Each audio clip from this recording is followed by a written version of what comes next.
Hey, what's going on, everybody? We're gonna do another stream today, following the Mario 64 stream, and the game I chose was Link to the Past.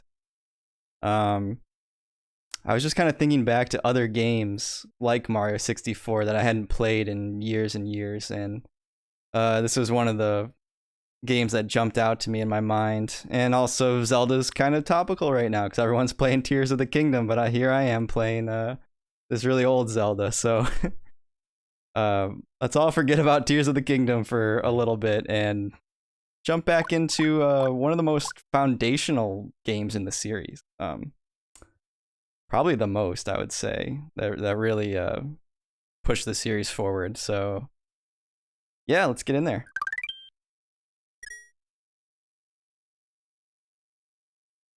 Oh yeah, so the game starts with like this opening story crawl if you don't press any of the buttons, so we're gonna watch that for sure. Legend of Zelda: Link to the Past. It was released in 1991 in Japan and 92 in America. Developed by Nintendo EAD, of course, and directed by Takashi Tezuka, one of the most unsung heroes at Nintendo. Okay, so long ago, in the beautiful kingdom of Hyrule, surrounded by mountains and forests, legends told of an omnipotent and omniscient golden power that resided in a hidden land.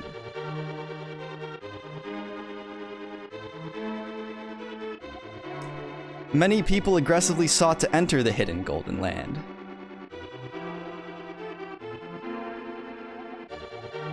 But no one ever returned. One day, evil power began to flow from the golden land. a lot of golden land talk. Okay. So the king commanded 7 wise men to seal the gate to the land of the golden power.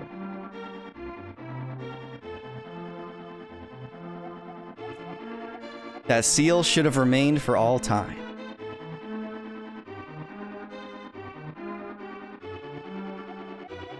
But when these events were obscured by the mists of time and became legend. Man, look at that summoning circle. Oh, damn, look at this zoom. Whoa. Oh no. A mysterious wizard known as Aghanim came to Hyrule to release the seal.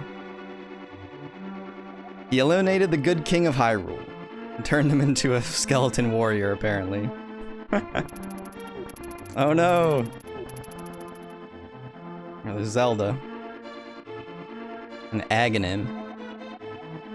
Through evil magic, he began to make the descendants of the 7 wise men vanish, one after another.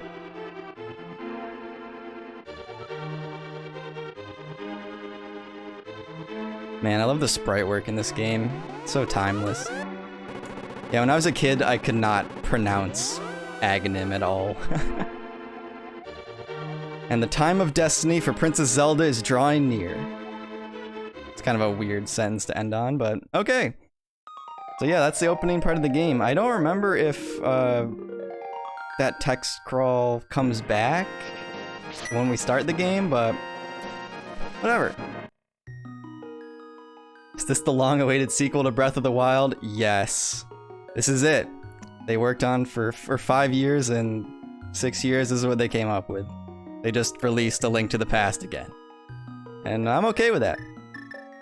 Okay. Well, unless anyone has any better suggestions, I'm just gonna go with Link.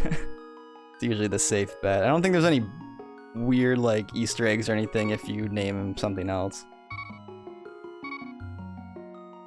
Smoochie? That's pretty good. I was thinking of going with Lonk, maybe, but...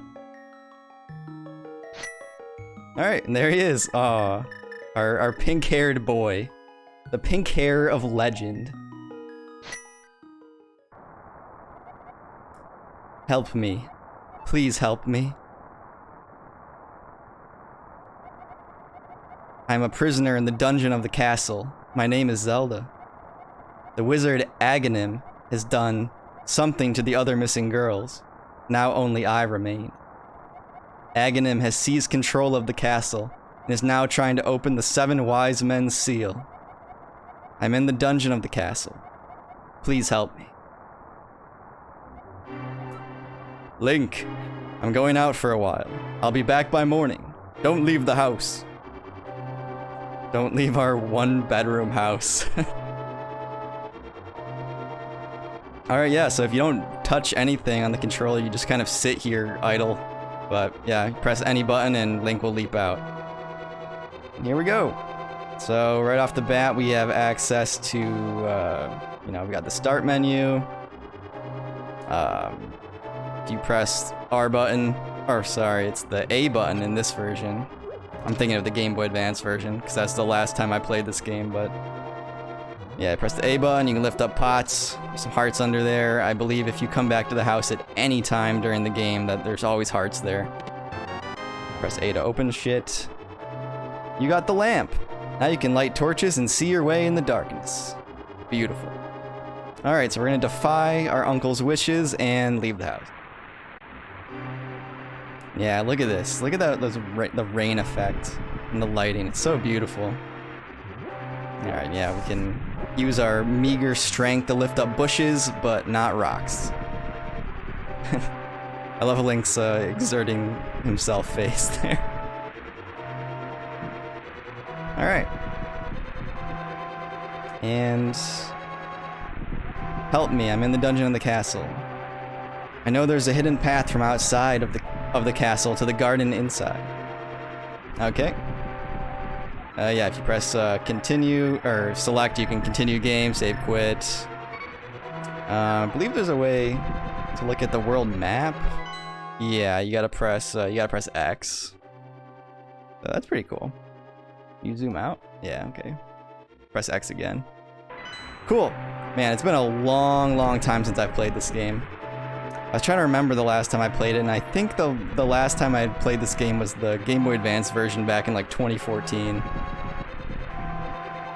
I will give 100 rupees to the man who finds the descendants of the wise men, the king. Yeah, I used to like just pop this game in my Game Boy Advance and just play it in between classes at college, so good memories. Hey, you're not allowed in the castle, son. Go home and get some sleep. Okay. Alright, so all we gotta do is heed Zelda's words and come over here to the side garden. Find a secret entrance.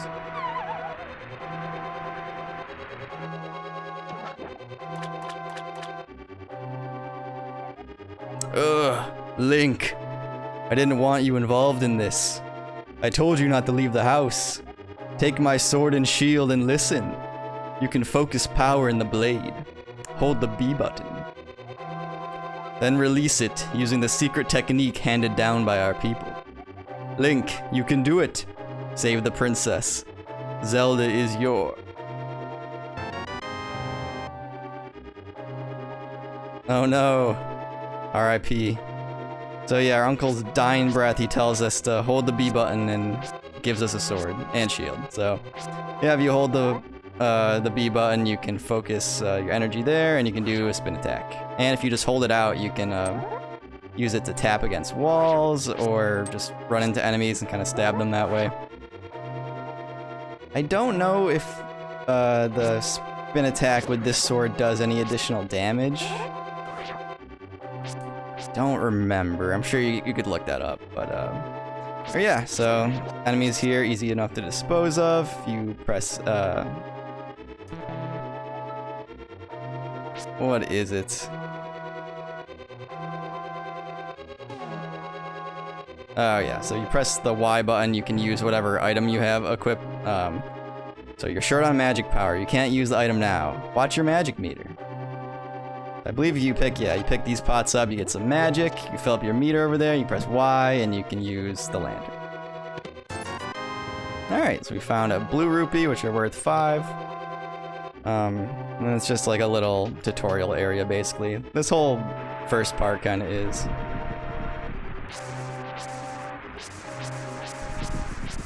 Alright. Yeah, and so the reason, this is the first game with the spin attack in it, which would become a Zelda staple from here on out. And the reason that they included the spin attack is because they wanted a way for Link to be able to attack diagonally.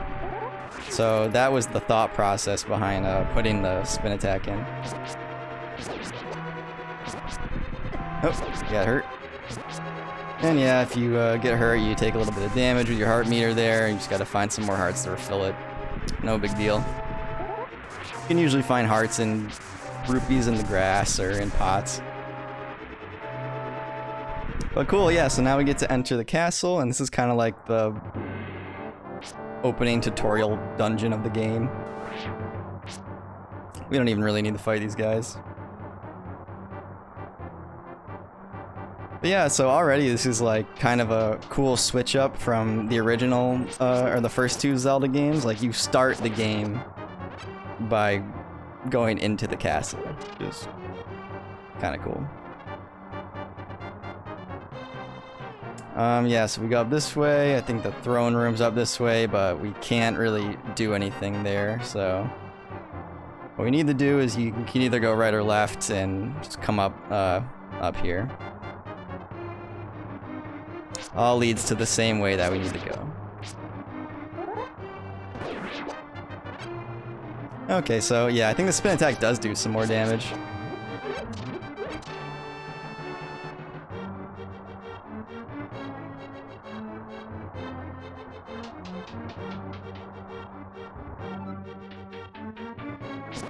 Oh man, this music's so good. Alright, so you kill that guy, we get a small key that we can use to open this door. And we also get the map. You can use it to see your current position and the rest of the dungeon. Press X. Oop, press Y. There's X. So yeah, the map's pretty useful in this game, I would say. So every dungeon has a map, and you're probably going to want to find it, especially if it's your first time playing the game. And it'll highlight all the rooms that you've been in, and the rooms you haven't been in will remain darkened.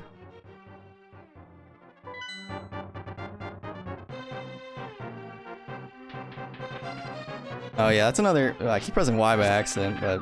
Nope, see ya. That's another funny thing about this game, is if you... Time stops when you go up and down stairs, like the rest of the screen.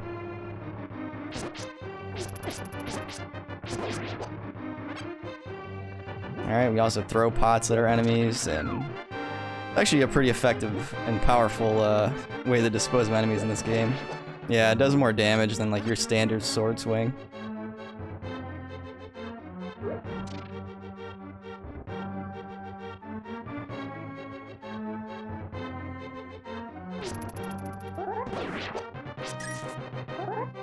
Okay, take care of those guys. We don't need to worry about those stairs yet. Oh. Okay, we see the way up is locked, so we need to find a key. Just like we got the last key. Just kill the enemy in here, you get that. We also get the boomerang. Give it a try. Alright, so you press the start button, you can go over here and equip your item, and so, yeah, we get the boomerang. Boomerang's a fun item. I believe it was in the first game as well. You can just use it to stun enemies and pick up items.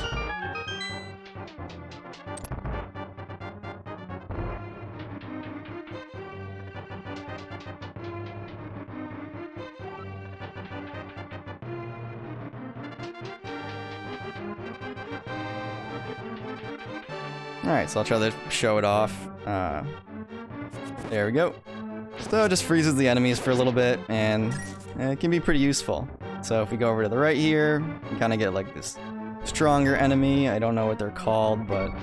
Oh yeah, see.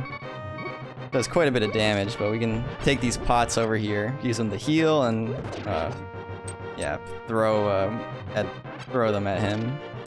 Makes pretty quick work of them. So then we get the big key. You got the big key.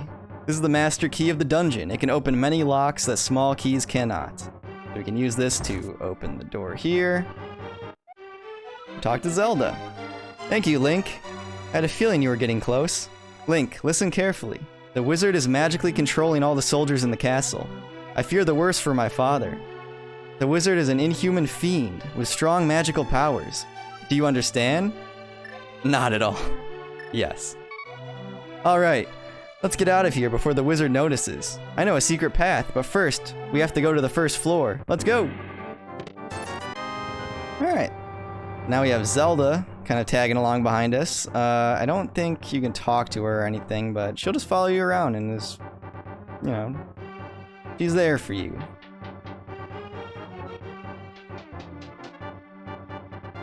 Yeah, so I don't remember if in the first two games you fight really like any human-like enemies. Maybe the Dark Nuts if those count, but in this game, like right in the beginning, Link's like explicitly killing soldiers of the castle under mind control. The sprite artists for the game even went out of their way to make them kind of look less like they gave them like these kind of evil-looking eyes to make them like less human-looking, so that players wouldn't feel bad about like killing them. Kind of interesting. Yeah, so we can take this way to go up here. I just want to double check something though. So yeah, we can use this to jump down. Oh, okay, so I wasn't sure if that other path led to like more rupees or something. Yeah, a lot of this is gonna come back to me as we start playing. Like I've played this game so many times, but it's been almost a decade since I've played it last, so gonna have to bear with me on some stuff. Alright, so let's take the right path this time. It's virtually identical to the left path, there's really no difference. But why not? I'll try to shake it up a bit.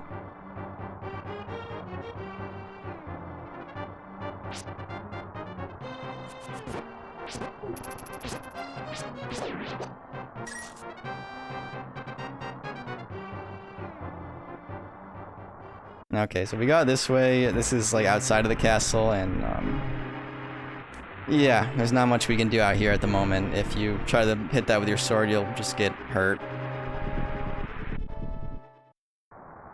So remember that for way later. Alright, so we're back on the first floor.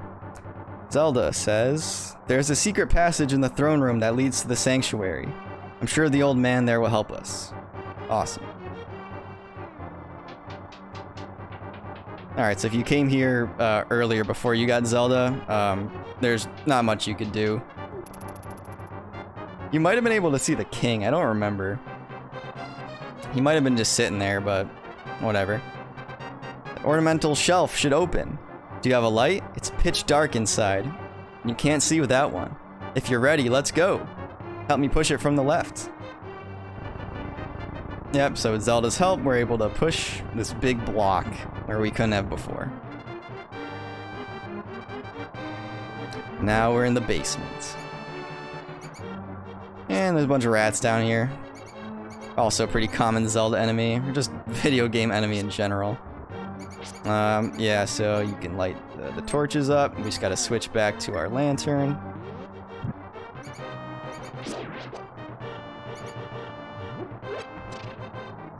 Don't know if you don't really get anything if you light them all up, but why not? Oh yeah, and they go out after a while. I guess you do have to be a little conservative with them, but whatever. It's not really that important at this stage of the game.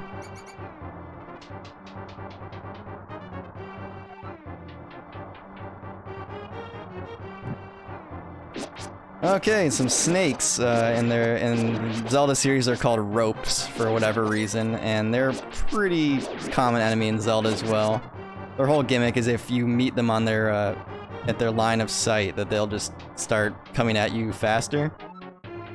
So that's the only thing you gotta watch out for there. Oh, and geese, or just bats. Another Zelda staple. They don't really have a gimmick besides, like, they're just gonna fly at you.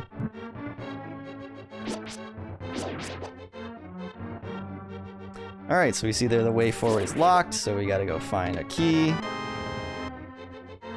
Very simple. This is all kind of still part of the tutorial process, pretty much. After passing through the sewers, we'll be very close to the sanctuary. Let's be careful. Alright, so a lot of mice in this room.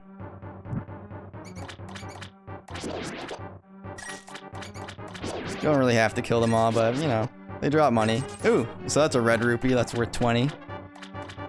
And if I didn't say before, the greens are worth 1. So, all you have to do is remember it for one Zelda game, and then it's the same for all the rest. I believe, yeah, that was another standard that was established in this game. So much of, like, what Zelda would become from here and would stay as, like, started in this game. It was very foundational to the Zelda formula. Alright. Cleared out this room. Nothing really too interesting in there. Okay, we see that the way forward is locked again.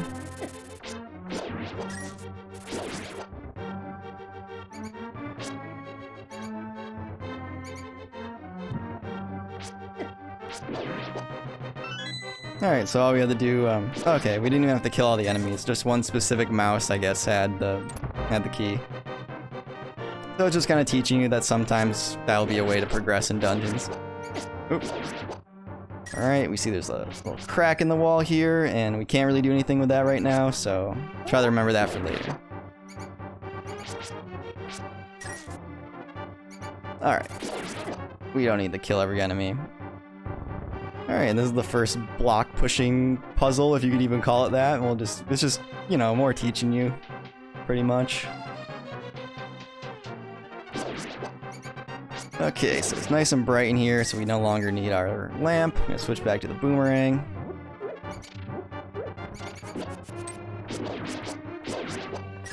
Damn, these guys are giving me a lot of money. I already have 100 rupees. Sanctuary is just beyond that door. Pull the switch over there. And of course she doesn't tell you which switch. So it's also kind of part of the tutorialization process where, you know, sometimes dungeons have puzzles like this. And so the correct switch to pull is the right lever. To pull the lever, open the door, press A, down. So this is the correct one to pull. But if you did pull the left one, it's actually a trap, so all these snakes pop out.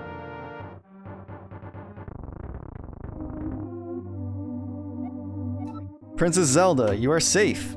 Is this your doing, Link? Yes, it was Link who helped me escape from the dungeon. I was captive.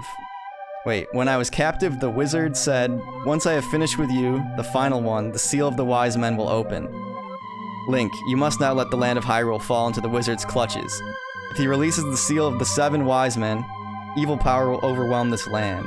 Before that happens, before it's too late, destroy the wizard before he destroys all of Hyrule. You can do it. You can." I sense that a mighty evil force guides the wizard's actions and augments his magical power.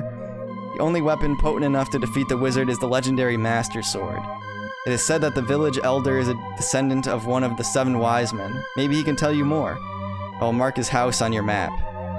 But watch your every move. I'm certain that the castle soldiers will be looking for you now. I will hide Princess Zelda here. Do not worry. Seek the elder. Do you understand? Yes. Okay, so yeah, that was a lot of talking that kind of just tell us our next objective. First time chatter. Hi. How's it going?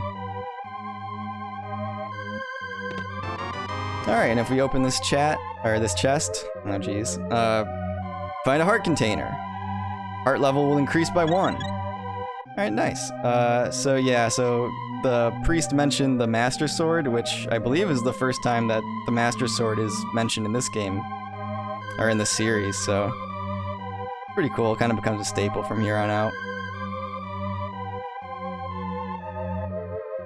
Alright, now and then once we exit here, if we press X, we can look at our map. And the priest marked it for us, so it's kind of indicating that we should head over to the left, to that village over there. So let's go ahead and do that. And of course, we get the iconic Hyrule Field medley here. How are you? I'm good. I'm doing well. Just decided to play some old Zelda while everyone's playing the new Zelda.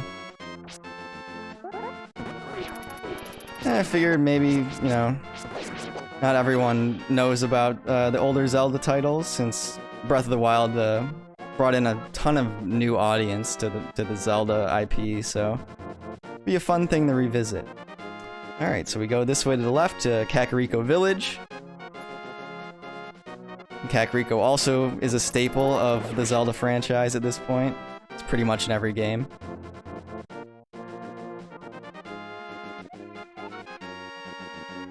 But we have a building here that we can check out.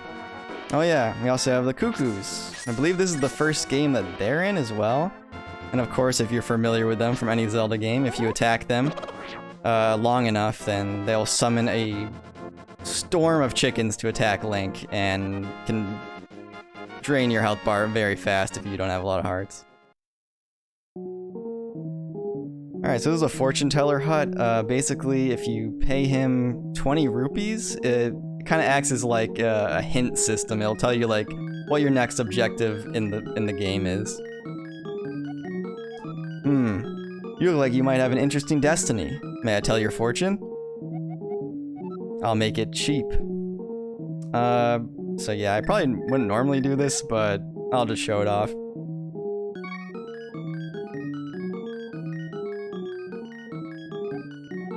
Hocus Pocus! You will find the Elder Saharasala. Saharasala? Is that how you say it? I don't know. Even as a kid, I had no idea how to say this. Such a bizarre name. Now I will take 10 rupees. I hope you will be healthy. Yee-ha-ha-ha. Okay, so it's only 10. For some reason I thought it was 20. I guess it's not terrible. How's your day? My day is excellent. I get to sit and play Zelda for a couple hours, so that makes me happy. Let's see. Alright, so actually before we come down in the Kakariko, I want to go up and to the left here. Oh, actually, we can't. Can we go up a little further? Okay, yeah, I think you can, actually.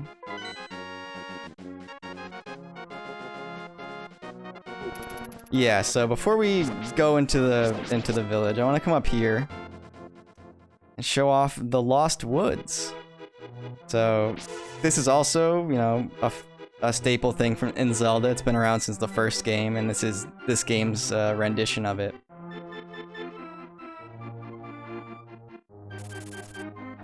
And so I believe... Okay, yeah, so this person...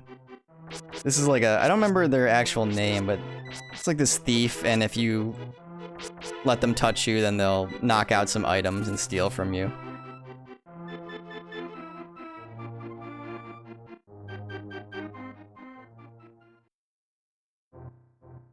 Where are you from? Well, you know, I'm not gonna say specifically, but, you know, I'm streaming, I'm in the state of New York, let's say that. Hey kid, this is a secret hideout for a gang of thieves. Don't enter without permission. By the way, I heard that one of our ex-members is staying at the entrance of the desert. Okay, that's actually something cool to remember for later. If you come in here, you can see that there is an item up there that we can't reach from here.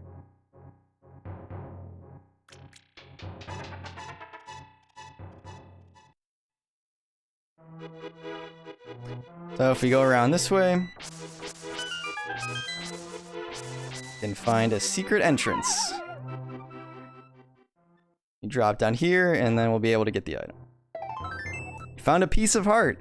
So just like the name implies, you pick up one of these, and every 4 you get a new heart for your life meter. I'm trying to remember how many there are in the game. I think there's 24. I think that number makes sense, and I'll try to show off where they all are if I can remember.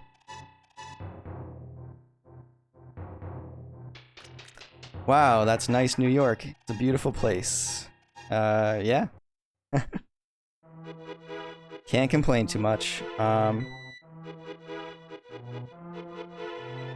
Alright, so we're gonna explore the Lost Woods a little bit more, and then go back to Kakariko. So if you come up here to the left, you can find a mushroom, and it's doing a little dance, doing a little jig. This mushroom smells like sweet, rotten fruit. You can give this to anyone who wants it.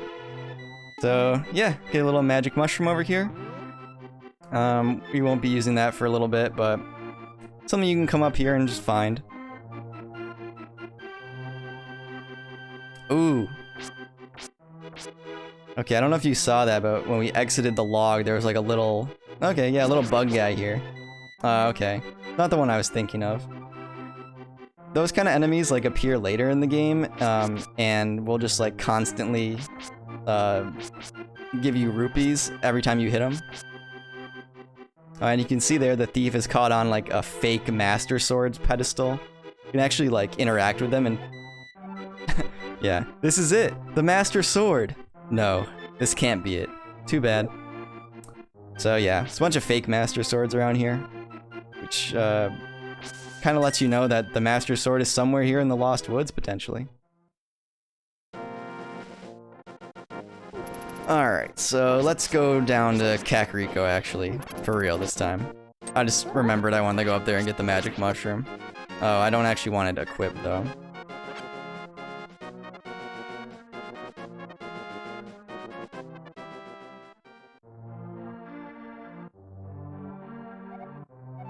Wanted.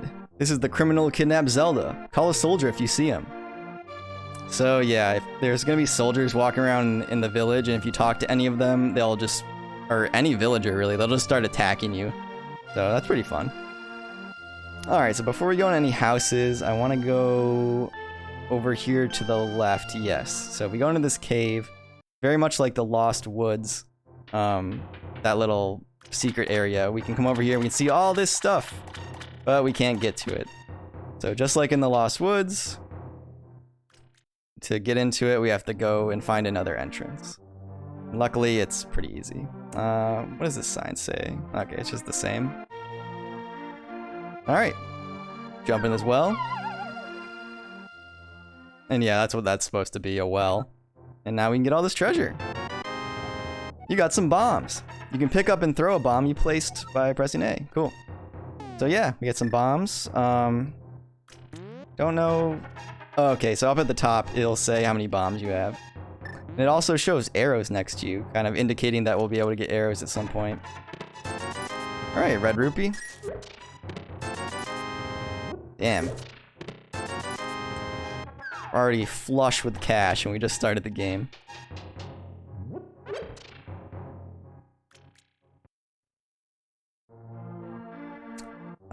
Oh yeah, I think did I miss something? Yes. I'm gonna say, I remember there being something else in there. Because they give you the bombs, so you're supposed to use the bombs. That makes sense. Yes, okay, you can see how this wall is cracked a little bit. And it actually makes a different noise when you bump into it with your sword. Alright, so we're gonna place a bomb here.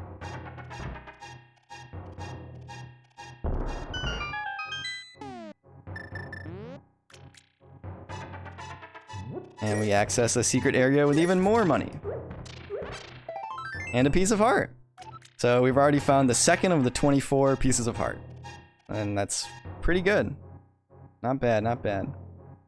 Okay, so now that we found that little secret, let's actually try to progress with the plot. Or at least what we're supposed to be doing. So the priest told us to come to Kakariko and find the village elder, and I believe, and this is his house, or it's supposed to be anyway. Who? Oh, it's you, Link. What can I do for you, young man? The elder? Oh, no one has seen him since the wizard began collecting victims. What? Master Sword? Well, I don't remember the details exactly, but long ago, a prosperous people known as the Hylia inhabited this land. Legends tell of many treasures that the Hylia hid throughout the land. The Master Sword, a mighty blade forged against those with evil hearts, is one of them. People say that now it's sleeping deep in the forest. Do you understand the legend? Anyway, look for the elder. There must be someone in the village who knows where he is. You take care now, Link. Alright, so the elder's not home. And we can come over here and just find nothing, really. Alright, so let's check out all the houses in the village, because why not? What's up? Yo, Link. This house used to be a hideout for a gang of thieves. What was their leader's name? Oh yeah. His name was Blind, and he hated bright light a lot. So, yeah, this is like a thieves' hideout. Or at least it used to be. I'm come in here and get some hearts and some rupees. Alright, and we can see there's a block puzzle down here, but before we do that, there's another crack in the wall here. So, whip out our bombs.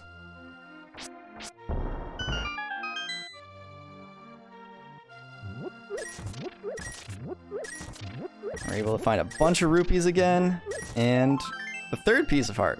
So we just need to collect one more, and we'll be able to expand our life meter by 1. Alright, I'm really bad at block puzzles, so this could be embarrassing. I believe there's a way to get them all in like kind of one swoop, but I am certainly not going to be able to figure that out on my first try, so... Okay, let's push that one down. At least get this one. Oh, you have to open them from the front in this game, that's right.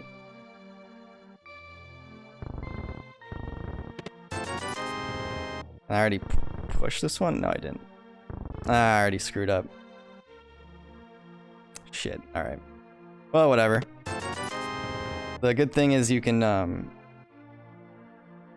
yeah, I screwed that up. You can just go in and out of a room and reset it.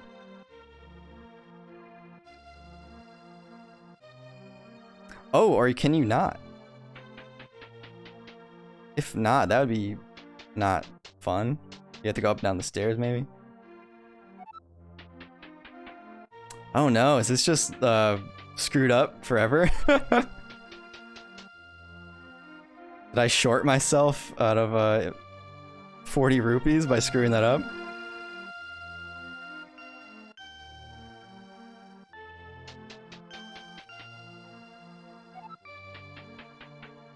Oh man, that sucks. I was doing it so, yeah, classic old school game. Damn, that's a bummer. Oh well, the only thing you get in those is just 40 more rupees. Each one has a red rupee. Well, you learn something new every day, I guess. Alright, we come down here, we see a little merchant guy. What's up? You, sir. Have you been going through life without one of my hold anything bottles? Well, step right up and make your life complete. I've got one for sale now for the low price of 100 rupees. What do you say? Interested? Yeah, so we're definitely gonna buy the bottle. Goodbye. Thanks a lot. Now hold it above your head for the whole world to see, okay? It's good for business. Nice. This is a magic bottle. You can store an item inside and then use it for later. So yeah, we got a magic bottle here. You can't use it really, but you can store things in it if you have a method of catching things, so. Yeah, we'll be able to get other bottles throughout the game. Weirdly enough, it was like one of the things that Miyamoto was like most proud of inventing in this game, like the bottle system. Kind of interesting. But yeah, like I said earlier, if you talk to anyone in town, hey, here's Link, the wanted man, soldiers, anyone, come quickly. Yeah, they'll like lock their houses and frantic music will play and then soldiers will start like coming after you. But you can just go in any building or exit or whatever and reset it, unlike the block puzzle. Alright, let's start going in the houses. Let's explore. Alright. This game looks great. Yeah, I really love the sprite art style of this game. It just makes it timeless to me. So yeah. Does that picture look familiar? It's our old buddy Mario. And if you pull on it, you get some money. Thanks, Mario.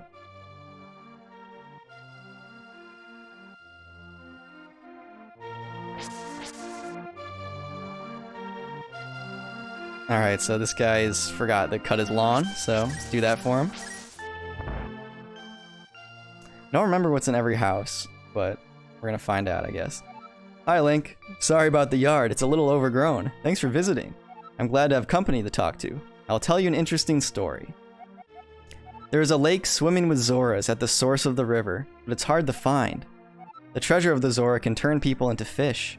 Hee hee hee. I'd love to see that. So yeah, pretty much every NPC in this game gives you a hint that's referring to something else in the game. Which is pretty nice because in the first Zelda, you're basically left up to your own devices and if you had a copy of Nintendo Power to help you out, finding all the secrets in that game. But almost every secret in this game can be found just kind of using the clues from NPCs, which is kind of cool. I can't go out because I'm sick. Cough, cough. People say I caught this cold from the evil air that is coming down off the mountain. Sniff, sniff. This is my bug catching net. I'll use it for when I'm better, but for now, I'll lend it to you. So yeah, this is how we're going to be able to catch things and actually put them in our bottle. You borrowed a bug catching net. There may be some other things you can catch with it too. So yeah, if you equip this, you can actually use it and do a little spin maneuver with your net. Pretty neat.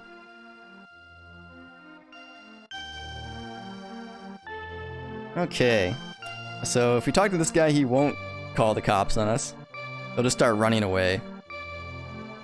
I'm gonna go in the house first before I talk to this lady. I don't remember if she turns you in or not. Yeah, there's a bunch of cuckoos in here. What's up? There's another one under there.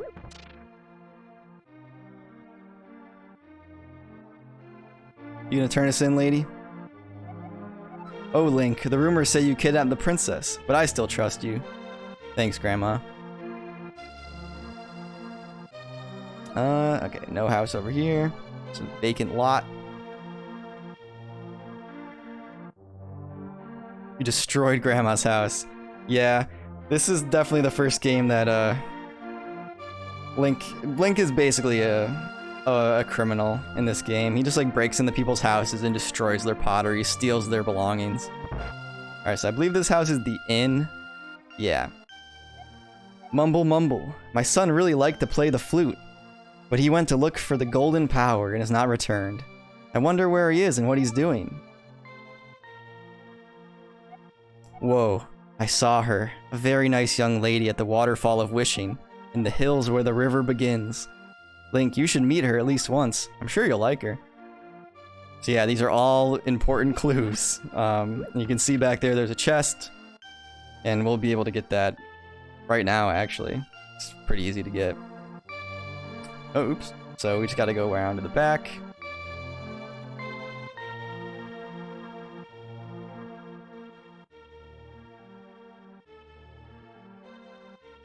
And we'll lift this up. And we'll be able to get another bottle.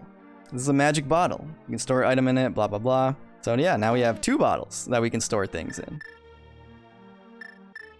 So if you scroll over the bottle on the menu, yeah, it takes you to like this sub-menu where you can see all your bottles on the right.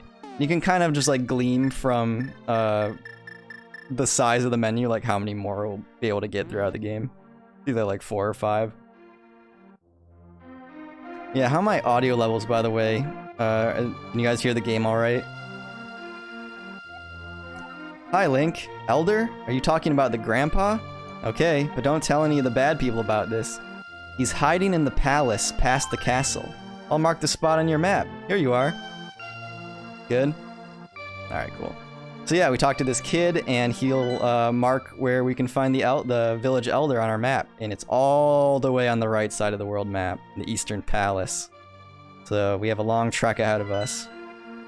I don't remember what's in here. Just like a little shed. Oh, it's a little store. May I help you? Select the thing you want to buy. Okay.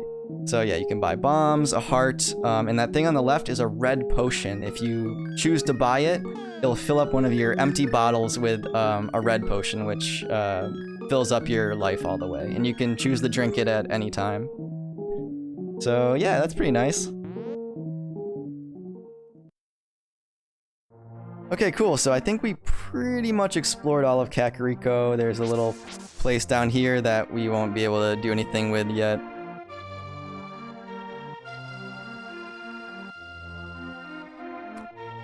Did I go all the way to the right? Okay, so yeah, you can exit Kakariko to the right or the left. I think over here is just... we don't want to go over here yet, but I'll just show off what's in this house. It's kind of important for later. So this is the smithy. If my lost partner returns, we can temper your sword, but now I can't do anything for you. So that's a little hint for later. We gotta look out for his partner. If we can return him to him, then maybe he can do something with our sword. But for now, we're gonna exit south.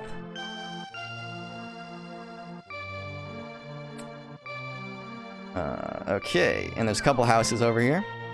So right here is the library.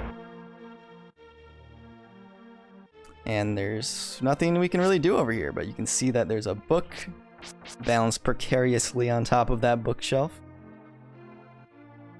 Remember that for later. And, okay, yeah. Little house over here.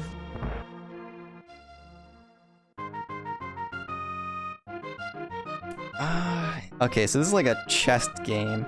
Pay me 20 rupees and I'll let you open a chest once, and you can keep what's inside. Oh, I see. Too bad. Drop by again after collecting rupees. Alright, so I'm not gonna do this now, but... maybe later? I think you can just, like, win rupees. I don't think you can, like, win anything, like, too important from there. I could be wrong. Maybe I'll look that up off stream later. What's up? Yeah, Link. Now I'm quarreling with my younger brother. I sealed the door to his room. And yeah, we're gonna unseal that very quickly after you told us that. Oh, that was our last bomb. That's not good. We're gonna want to get some more bombs eventually. Or whatever. Do the boomerang. So the doorway is open again. Okay. Maybe I should make up with my brother. Wow, he changed his tune very quickly after we just like blew a hole through his house. Hey Link, did you come from my older brother's room? Is he still angry? Alright, so we didn't really resolve anything there, but by doing that we'll be able to come over to this other side, and if you came down from the left you could see that there's a way to... the only way to get over here is through the house. Okay, so talk to this lady. So if you can reach the goal within 15 seconds, we will give you something good. So this is like a little game you can play. Ready, set, go.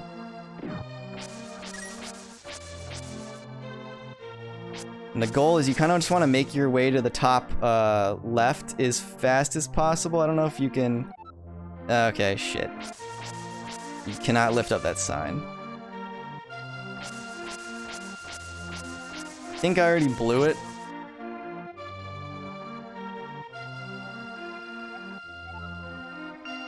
Yeah, I made it in 22 seconds. So I'm not allowed to get the heart piece. So you pretty much just keep trying this again until you get it. Now we know the path. It should be easy to get this time. Hopefully.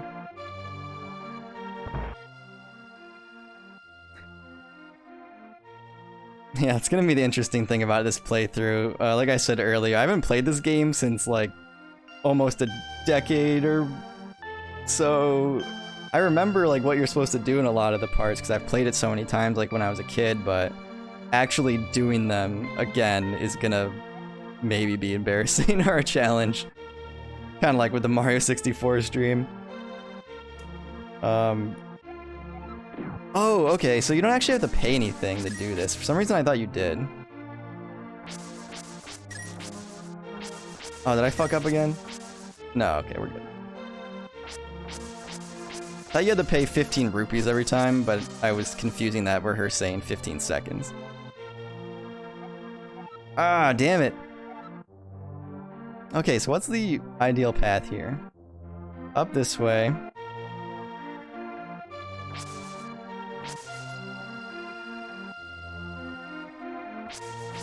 They're just coming this way, maybe? From the start? Okay, maybe that's the way. We're workshopping it.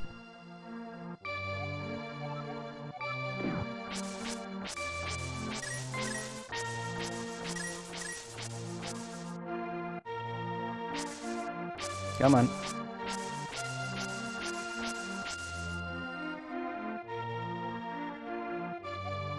Whew. 1 second to spare. Let's go. You qualified. Congratulations. I present you with a piece of heart. Alright, so right off the bat, we've already collected 4 pieces of heart, and we've already increased our life meter by 1 again, so there we go, 5 hearts right off the bat. Before we've even done like the first official dungeon. Okay, so where are we? Alright, yeah, let's follow this path down here.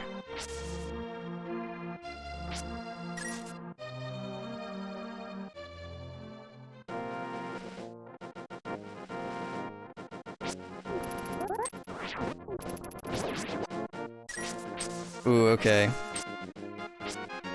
Something fun to show off up this way. Maybe the spin attack doesn't do more damage? I don't know. If we come up this way, we enter a fun scene of a kid playing flute. Yeah, and if you remember, the old man in the inn was saying something about his son playing flute, so that's what's happening here. And if we go try to talk to him, he just mysteriously disappears. So that was weird. Guess we'll just have to remember that for later and be on our way.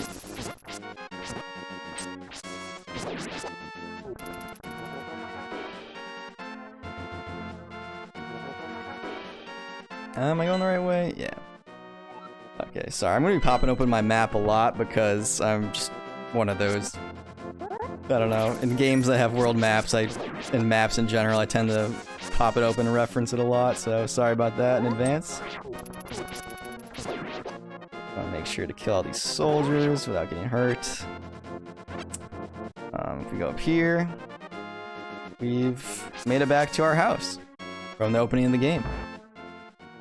And yeah, there's nothing really special about our house right now, except that these 3 pots will always have hearts in them. So I guess if you need the heal, you can always come back to your house.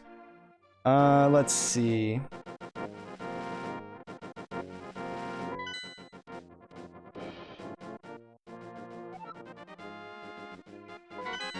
Okay, yeah, we don't have any bombs, so before we continue our way to the Eastern Palace, let's come down here.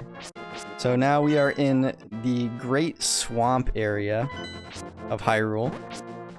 There's some soldiers here with arrows, which are slightly more dangerous than your regular soldiers. But if you saw there, if you line it up perfectly, you can deflect arrows with your shield.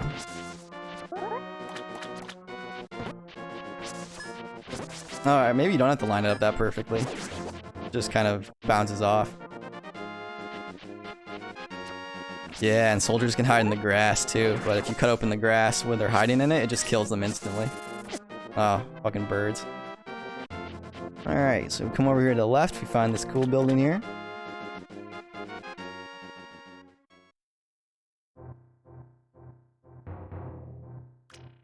Alright, I know this block puzzle resets because if you do this, there's no way forward.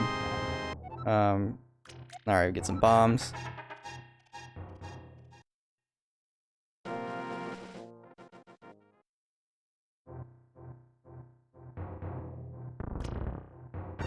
Oh shit, what am I doing? Brain is not here right now. Okay. I was just like focusing on whether it reset or not. So yeah, we put the middle one, get up there. Ooh, okay, so these are bubbles, or I guess in this game they're called anti-fairies, and they kind of become staple enemies of Zelda as well. Yeah, obviously you don't want to touch them, and just like the basement of Hyrule Castle, the right switch is the correct switch. That will lower the water level. And the left one is a trap again, and it'll just drop bombs on you. Not lower the water level, but release the water.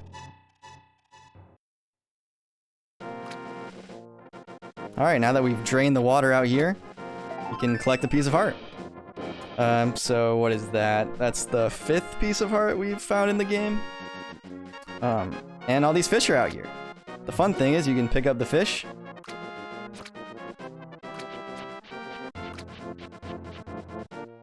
And if you take it all the way up north here and you throw them in the water,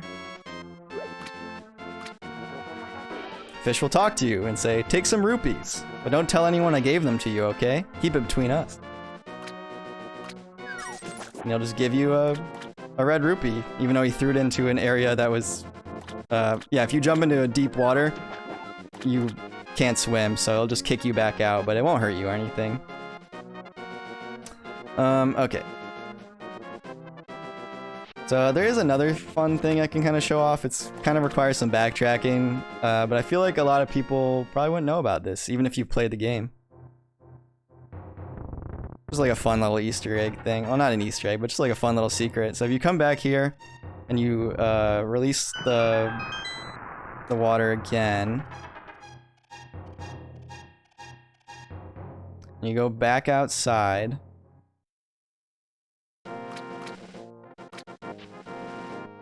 grab another fish. Come here. Ooh, don't get hit. And if you... Actually, let me look at the map. Okay, we can't actually exit to the left yet. Just trust me on this. You take it all the way back to Kakariko Village. There's something you can do with the fish. So that's right, we're gonna backtrack all the way to Kakariko. Oh god, I don't want to get hit though. I don't remember if getting hit makes you drop the fish. That would be... I'm gonna try to be a little careful here and not get hit by the guards. Is it safer to take the upper path? Nah, not really.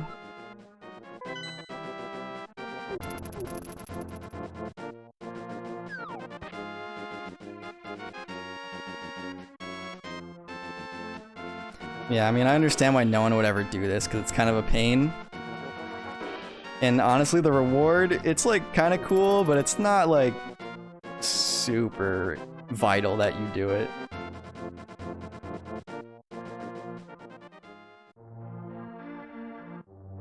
Okay. We've made it back to the library area. Almost back. So you also gotta go up in here and you gotta like not talk to any of the NPCs so they don't call the guards on you too. But yeah, so you take the fish all the way back to Kakariko, and you talk to the merchant. Hey, they say eating fish makes you smart. You have to give me this fish for this stuff, okay? Done. So, kind of hard to see there, but he just threw out a bunch of items for this fish. And what he gives you is he'll throw out 21 rupees, a full magic refill, 8 bombs, and 10 arrows. So, and I think you can do that as many times as you want. I don't actually remember, but just like a fun little reward. Is this Koji Kondo? Absolutely. To me, this is like where Koji Kondo like really created a beautiful score on the Super Nintendo. Like he did Super Mario World before this, but to me, like this is like a full orchestration. Like it's like almost like Zelda almost has like a filmic score to me, as opposed to Mario, where it's a little bit more like athletic music. I don't know. I'm just gonna check if the puzzle reset. Damn it. I will be checking later at a certain point in the game if that puzzle will reset after certain events. I'm still mad that it didn't reset. Oh well, if you want to see how to do that puzzle right, I'm sure you can look up a guide. It's pretty easy. If anyone's playing along by listening to the... or watching the YouTube archive later. Alright, so instead of backtracking all the way south, let's exit north. This dude is Moneybag McGee's with the... Moneybag McGee's with the rupees? Yeah, dude. I'm rolling... I can't complain too much about the wasted puzzle because I'm flush with cash right now. Alright, so we were already over here. What do we want to do? What's left to explore over here?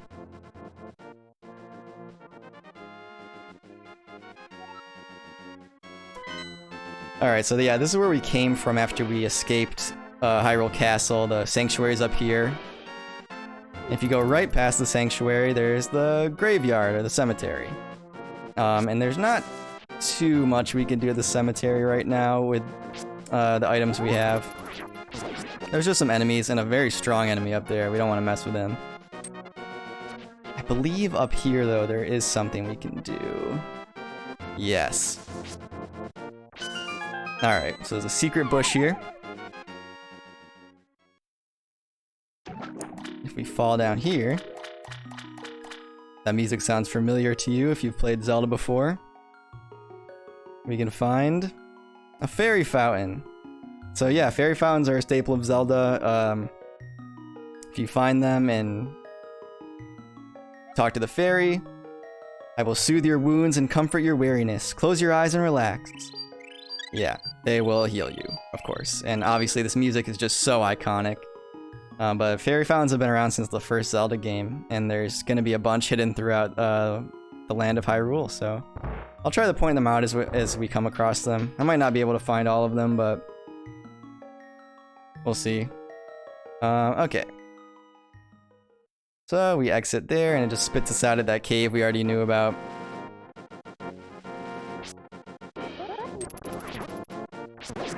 Alright, kill that guy. Come down this way. Alright, so let's actually start heading towards where we need to go. Okay, so up is the magic shop, right? The waterfall of wishing, or is it both up? I think they're both up. Yeah, so there's the magic shop right there. Okay, I think it was saying up and to the right is like the magic shop and the waterfall of wishing, right? Yeah. Ah! Oh god. This guy cornered me.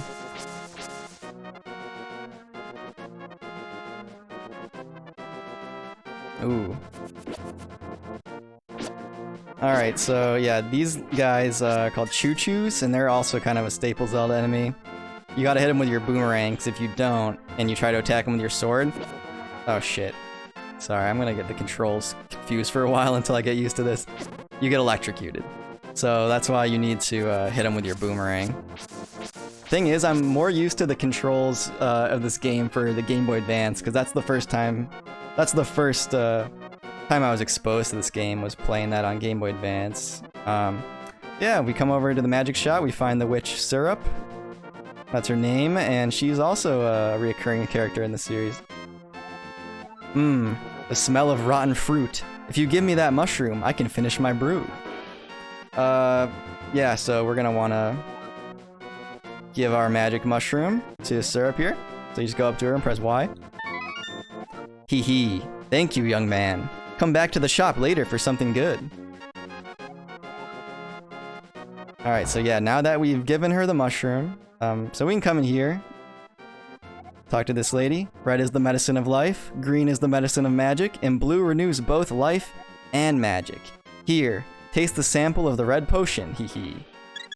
So yeah, you can come to the magic shop at any time and buy potions. And like she said, the red will refill all your life, green magic, blue will do both.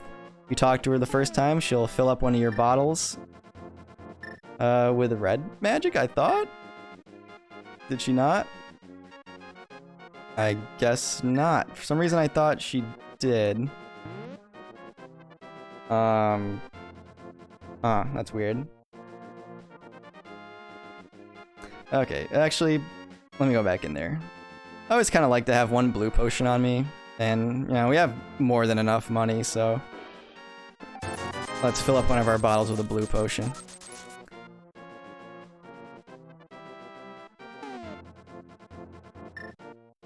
Okay, there we go. So we got the cure-all medicine now in there. And now I think if we talk to Syrup... Okay, now she says come back for something good. Alright, so what we need to do, all we need to do is just walk off screen and walk back, and we can collect a fun reward from Syrup. You see how she's like brewing faster? Oh no, I thought if you just walked off and came back, she gave you something, but I guess not.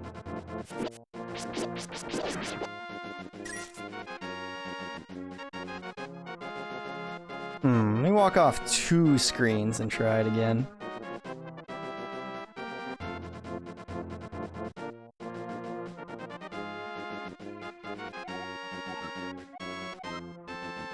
Huh. Alright. Oh shit, just found like a bomb in the grass. Welcome to the magic shop. The waterfall of wishing is just ahead. Alright, I guess it's not vital that we get whatever's in the magic shop right now. I'll try one more time. I feel like this might be... Is this like a weird emulation thing? So I'm pretty sure... I've done this so many times. Oh, okay, it's in the shop. There we go. This is magic powder. Try to sprinkle it on enemies and many other things. So yeah, we get a fun item. We trade the mushroom for some magic powder. And like the description said, if you sprinkle it on certain things, interesting things will happen. So right out of here, if we sprinkle it on this choo-choo, it will turn him into this weird, like yellow pickle enemy. Yeah, and I don't really know what the point of it is because it can still just hurt you. And killing it doesn't really do anything different, it just changes their appearance and makes them very strange looking. Alright, so we explored a little bit of Hyrule, but I think now let's go find the village elder, Sir Harasala, or whatever the fuck his name is.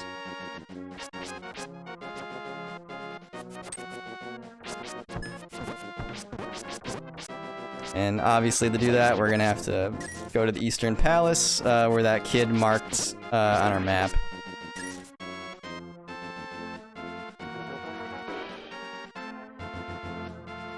Alright, and these enemies are Octoroks. They will shoot rocks at you. I think this is the first game that Octoroks make an appearance in, but, you know, they also become a staple of the Zelda series enemies.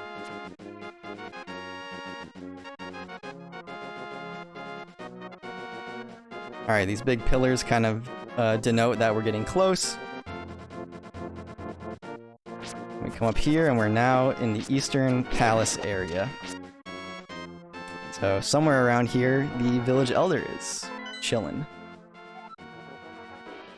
We kind of have an approximation where he is with the X on our map, but yeah, he's just in this house.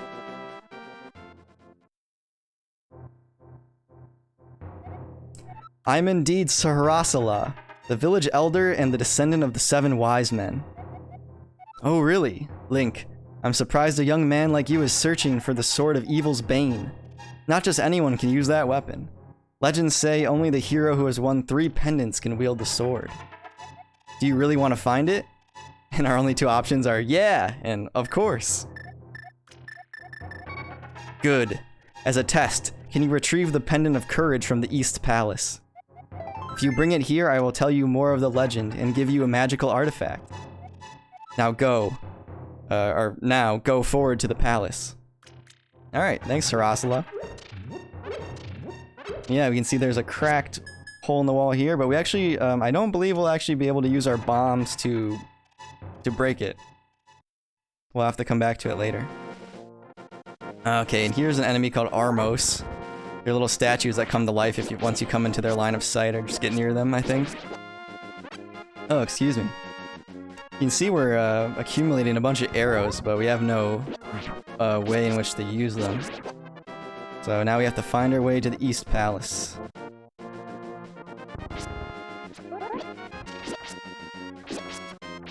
Ouch. Get down there. Alright, we're working our way there. Ouch.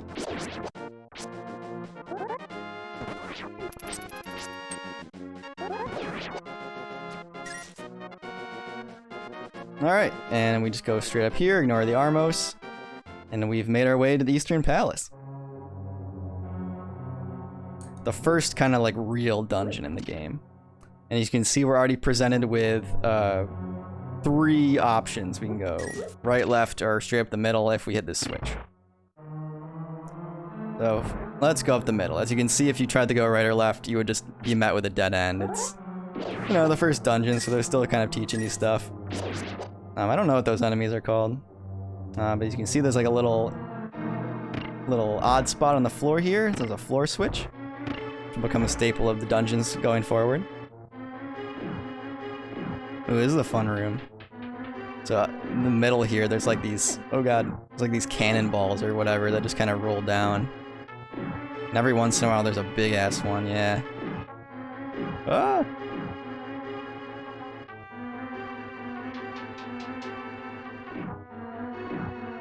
Alright, if we come all the way this way, this is kind of like an optional chest. You don't need to collect this chest at all, but it's 100 rupees. And in later Zelda series, as you saw, there's no like difference in color for the 100 rupee in this game, but eventually the 100 rupee will be colored silver. Alright, so yeah, let's go past here. Let's head to the right first. Ooh, I didn't realize we were kind of low on life there. Okay, and another Zelda enemy staple, the Stalfos. They're kind of weird in this game. If you try to swipe at them with your sword, they'll like do this big jump backwards. But you can either like corner them or kind of just take them out in one shot with a spin attack. Ooh, an anti-fairy. Oh yeah, so actually if we have the magic powder and we use it on an anti-fairy, as the name suggests, if I can actually hit it. Fuck. Alright. You can turn into a fairy. And since we have an extra bottle, we can grab the fairy with a net and keep it in a bottle. So now we have the fairy and a blue magic potion. So all fairies do, you can use them at any time to restore your health to full or like 8 hearts or something. But if you die, a fairy will revive you. So it kind of acts as like a reborn, or I don't know, a revival. I don't know why I said the word reborn. Alright, so we got the map. And yeah, like we showed off in the Hyrule, in Hyrule Castle, you press X to use your map, and you can see what rooms you've been in, and if they have chests in them or not. So yeah, definitely very helpful. Alright, let's jump off to the left here.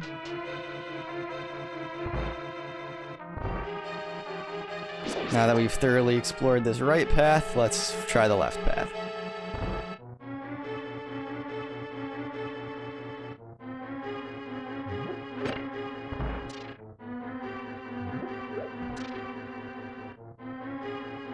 More Stalfos in here. Skelly boys.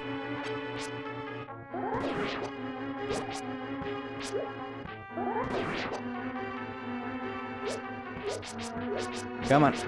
There we go.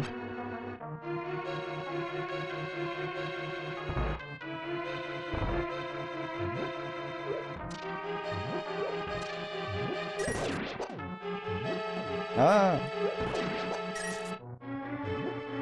Alright, so all we need to do to advance here is just kill all the enemies. Which, you know, shouldn't be too hard. Ooh, we get another chest. We found the compass.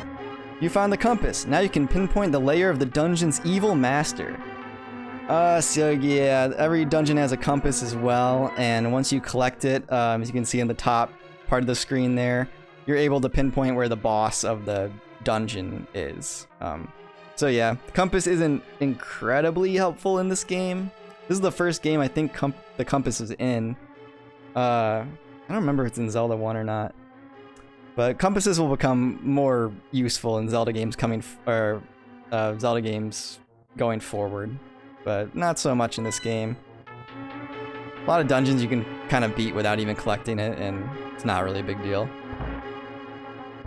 Alright, and so we have, I believe this is called a telepathy tile, and if you interact with it... Link, it is I, Saharasala. I can talk to you telepathically when you touch these tiles. Here's a hint. You can use the treasure hidden in this palace to defeat the armored foes. So yeah, and dungeons can have like these tiles, and you can talk to Sarasala, and he'll kind of give you like a little hint on something in the dungeon.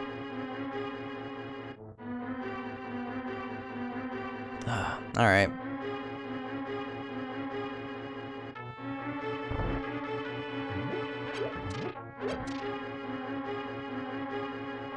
As you can see, we can't go into this door yet. We need the big key. Now here's a fun thing though. See these like little pots right here? If you jump down into them, you can find these all throughout the game. It's like a mini fairy fountain, and you can collect some fairies. Not really necessary though. Oh, and there's a big chest in the middle, but unfortunately we're not going to be able to get it until we find the big key.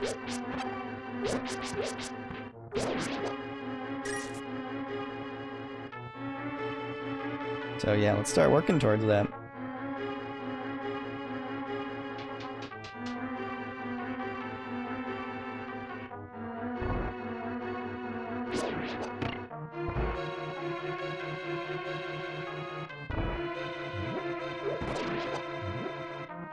Nope.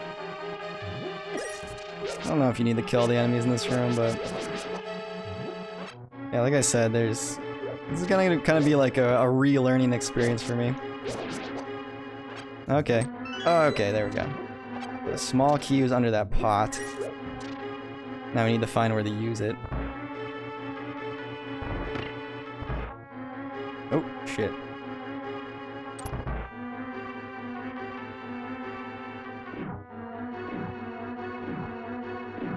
Alright, we're back in the bowling ball room, or marble room, whatever those are. Cannonballs.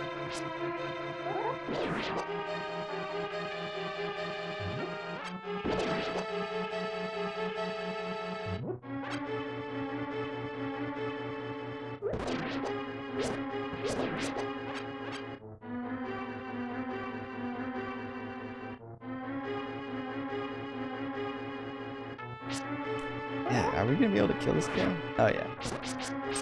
Yeah, I don't remember what these guys are called, but basically you can't hurt them until their eyes are open, and then they'll start charging you, and yeah, they've got a lot of health.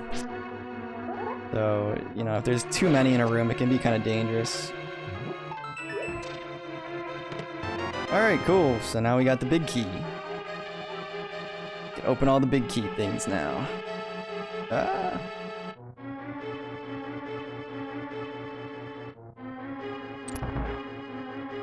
And I believe, yeah, this is just a shortcut leading you back into that main room with the big chest.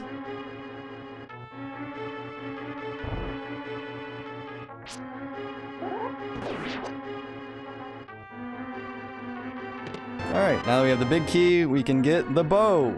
You can shoot arrows at until you run out. Sweet.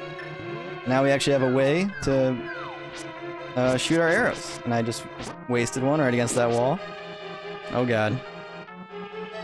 Get out of here.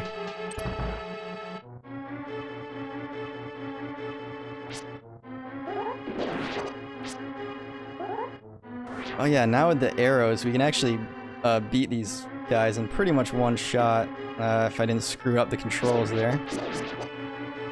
Try that again. There we go. Alright, nice. We get a key. Anything else in this room? What's in here? Okay, this is like a rupee room. Tons of money in here.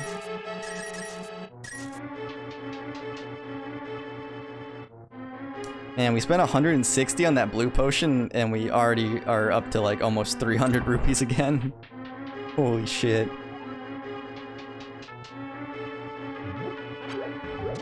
Ah! Oh yeah, and the maximum arrows 30, and the maximum bombs either like 10 or 20. I don't remember. Uh-oh, I didn't want to wake both up at once. That's fine though.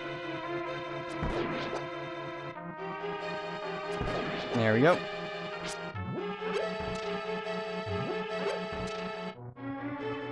Bunch of fake switches in here, so you gotta find the real one. Ooh. Same deal here, you gotta find the real one. We're dodging all these cannonballs. That's the top left one. Let's get out of here. Alright, cool, so we've already found the boss area. Can't really get too lost in this first dungeon here, so yeah, I'd say unless you really just want to be completionist, you can probably dodge the compass. You probably don't need it. Now we have a red eyeball guy here. I think maybe they're called Igors? That sounds kind of familiar. They take 2 arrows to kill. Alright, here we go. It's boss time. Nope. Shit. Not quite. I forgot there's one more room before we take on the boss. But yeah, unlike bombs and arrows, I don't think... Yeah, your rupees don't have a limit in this game, like... Or the limit's 999, but... Yeah, so you can get a lot of stuff. Shit. You can get a lot of money in this game. There we go. Now is it boss time? Okay, now it's boss time. Okay, so these guys are the Armos Knights. What I like to do is I kind of just like to sit up here and just like rapid fire off arrows. It takes like, I don't know, like 3 or 4 to kill them.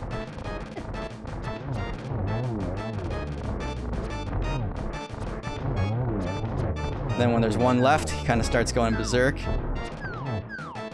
Oh. Oh shit, I'm almost out of arrows. Alright, there we go. And yeah, every time you beat a dungeon, you beat the boss, you get a new heart container. But apparently the boss music doesn't stop until you pick up the item.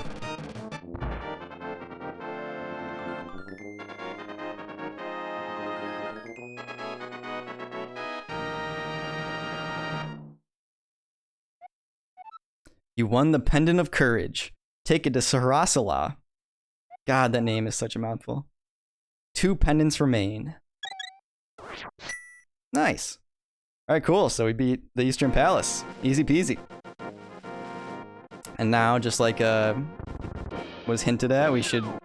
Not even a hint, pretty much explicitly said, we should go back and talk to Sarasala. So make our way back to his house.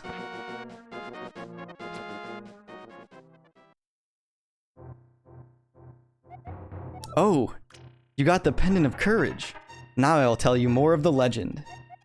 3 or 4 generations ago, an order of knights protected the royalty of the Hylia. These knights of Hyrule were also guardians of the Pendant of Courage. Unfortunately, most of them were destroyed in the Great War against evil that took place when the 7 wise men created their seal. Among the descendants of the Knights of Hyrule, a hero must appear. I see. Link, I believe you. You should get the remaining pendants and carry this with you. This is a treasure passed down by the families of the wise men. I want you to have it. He gives you the Pegasus shoes. Now you can execute a devastating dash attack. A helpful item is hidden in the cave on the east side of Lake Hylia. Get it! Thanks, man. Alright, so now we kind of have like a passive equipped item called the Pegasus shoes. And what it does is if we hold A, we can do a dashing attack straight into things. You can't, you can press right or left to like bail out of it. But, you know, it's pretty nice for like just running faster or like navigating an area. Yeah, so now that we have the Pegasus shoes, we can actually open up this back wall. Some walls you can only get by dashing into them with the Pegasus shoes. And we get 50 rupees.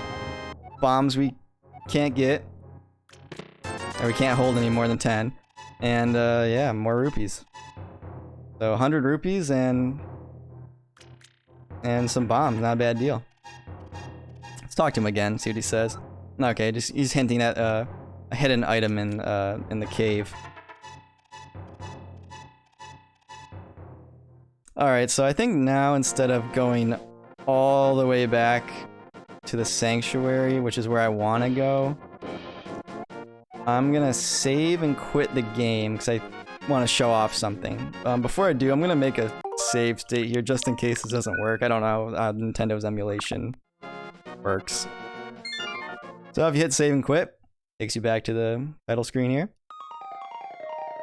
The beautiful, beautiful title screen.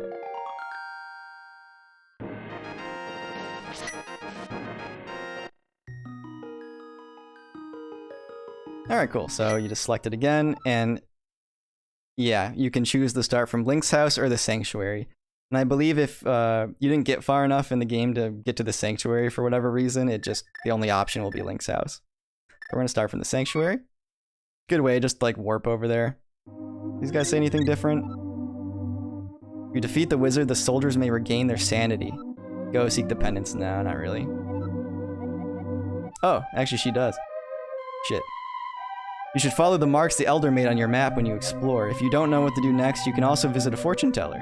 So yeah, I showed off the fortune teller earlier. You just pay him 10 or 20 rupees or whatever it was, and he'll tell you kind of where you should go on your main quest. But yeah, Sarasala marked where we can find the other two pendants on the map. So there's one down in the desert in the bottom left. There's one at the top on the mountain. And he also marked where the Master Sword is in the Lost Woods. So yeah, that's pretty helpful. Alright, so now that we're here at the Sanctuary,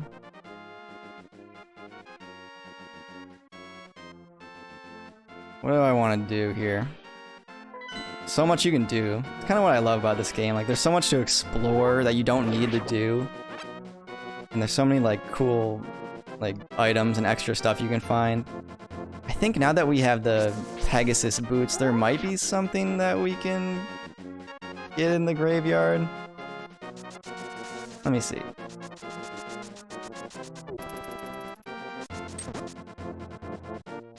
Ah! Can I get up here?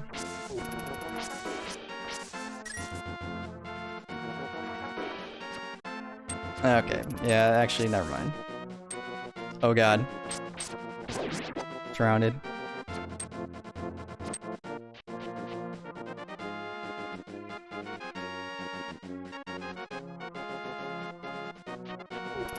Huh. I thought for sure there was like a pile of rocks or something around here I could dash into. I remember there being one in the cemetery for some reason. Maybe it's to the left? I just don't remember. Oh. Oh yeah, it takes like a little bit of time to start up your dash, so you kind of got to be careful. Let me see, maybe it's over here. Okay, yeah, here we go. Yeah, so if you see those piles of rocks anywhere in the world, you can dash into them and, usually there's a secret, or maybe there's some items or something. What could it be? Piece of heart! Oh, we need two. If we find two more, we can get even more hearts.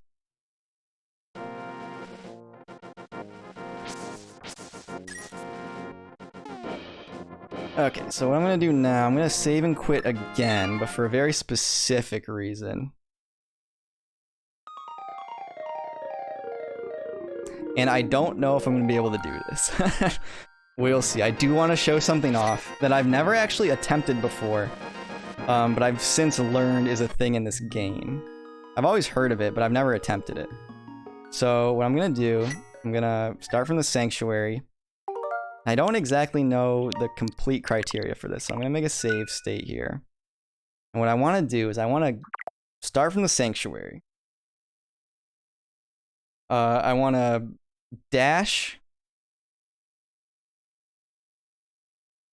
Basically, I want to dash all the way I can to, like from the Sanctuary to the hidden secret entrance of Hyrule Castle. And I'm gonna actually look this up as a reference just to make sure I can do it.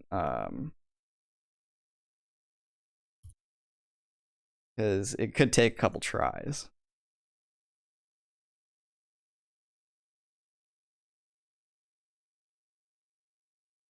Okay, here we go.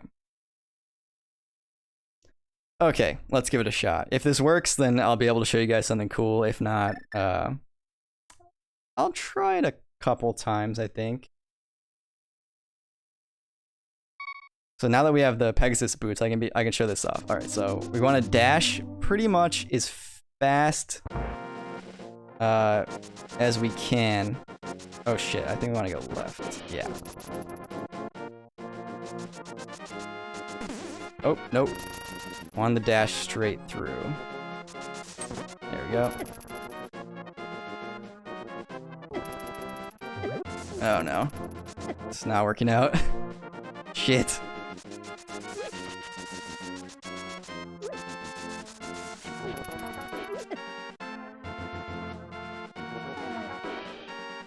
Okay, I'm gonna restart that because I think I blew it. But basically, you want to start at the sanctuary, I think, and dash as fast as you can to the secret entrance, like I said. And then if you can do it, there is something pretty cool to show off. Let's try that again, now that I kind of have the route a little more down in my head. Okay, so we want to go this way, left. Come on, Link. Go down, kind of just ignore these guys.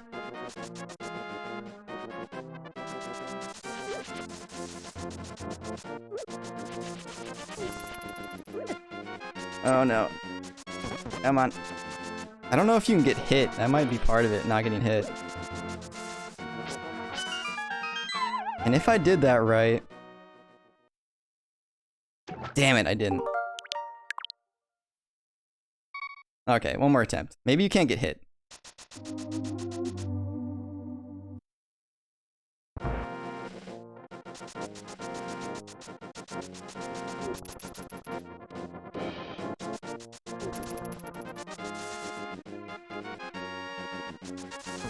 Fuck.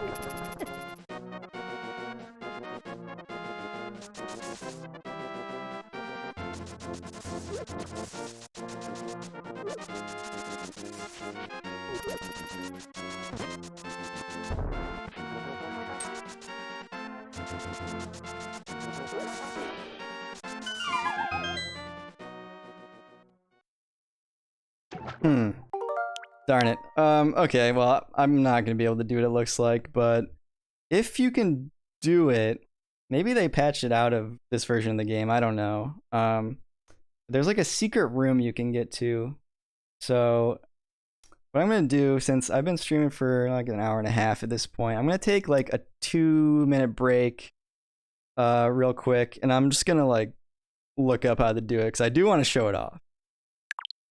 So I'll be right back, guys. Give me 1 to 2 minutes. If I can figure out my scene transitions here. Did I get rid of them on Twitch? That would be bad.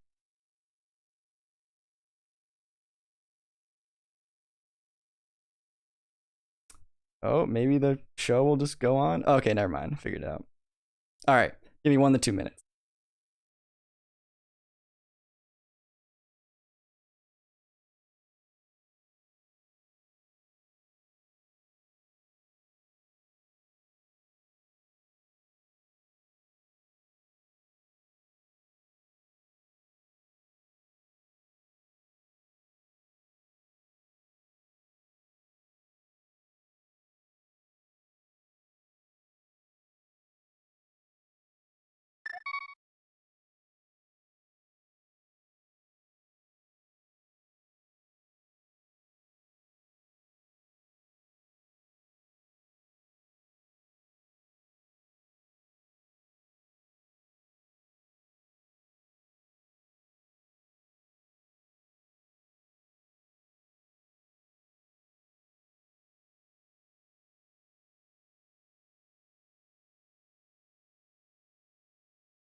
Alright, we're back.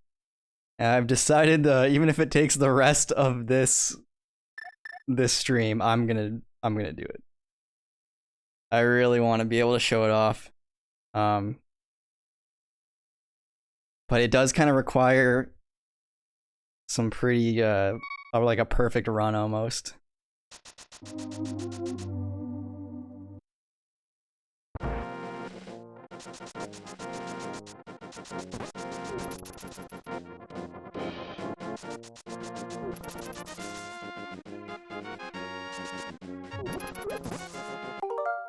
Nope. It's not gonna do. I don't know if I need to start all the way from the beginning like that. You might just be able to start from like here, but yeah, basically I don't think you can get hit, and you have to get there at a certain at a certain speed. Ah.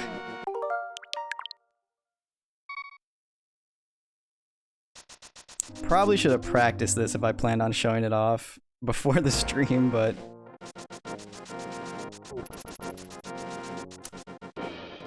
so since we upload all of our Twitch archive stuff to YouTube, maybe if this takes too long, I'll edit the YouTube version.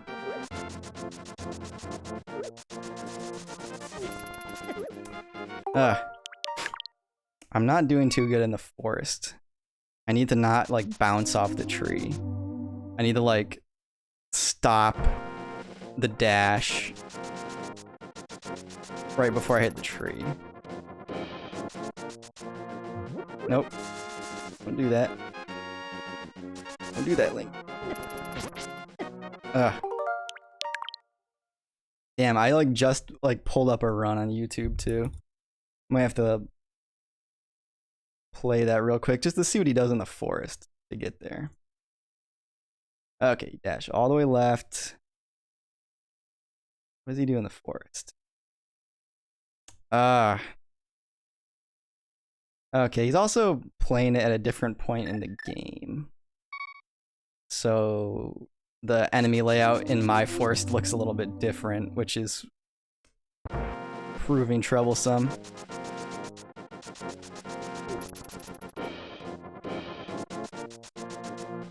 Shit.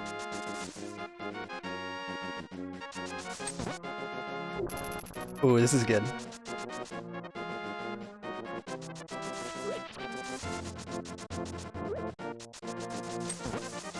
There we go. Oh no! If that bomb screwed up my run, I'll be so upset. Damn it! It might have.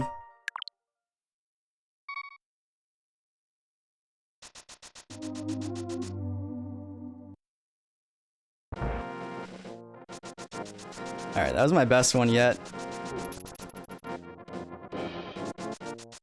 Yeah, I don't... Ah, shit. I don't know at what point this secret was discovered. But I might as well tell the story while I'm attempting runs of what I'm trying to get to. So basically, if you get to that secret entrance fast enough from like a load point, like we just did at the sanctuary, shit, the game will basically not have had enough time to load what that room is supposed to be. And then you'll end up in a glitched room. And what that glitched room is, it's become known as the Chris Houlihan room, because as legend goes, there was a contest in Nintendo Powered Magazine that actually involved Final Fantasy I for the Nintendo or the Famicom. Well, I guess the Nintendo in this point in time, since an American, Chris Houlihan, ended up winning the contest. But the contest involved sending it to Nintendo Power offices basically a photographic proof that you had found the super boss war mech in Final Fantasy I, because it was such a rare spawn encounter. And if you could prove that you found it and you send in proof to Nintendo Power, that they would put your name in the next Zelda. And so this is the tribute, basically, to Chris Houlihan, or so the legend goes, that this is his room, put in by Nintendo, is, you know, a reward for winning the contest. There's like a telepathy tile, just like we saw in the first dungeon in there, and I think it says Chris's name or something. And the room is filled with rupees.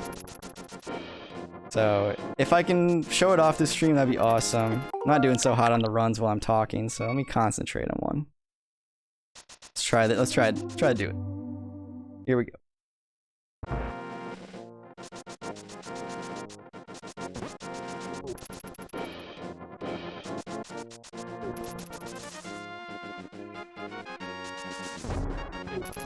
That's really screwing me up.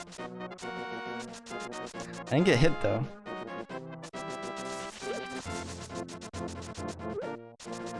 Ah. So if you dash into like the corner of like where two bushes meet, it'll make you bounce back like that instead of you going through them. Which is kind of annoying. You kind of have to line it up. I didn't anticipate this taking this many runs, but it'll be so worth it if we can do it.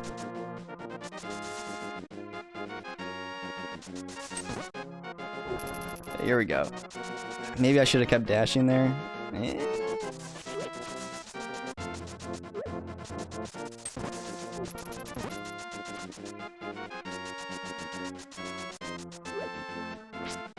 Oh, come on. Come on. Damn it.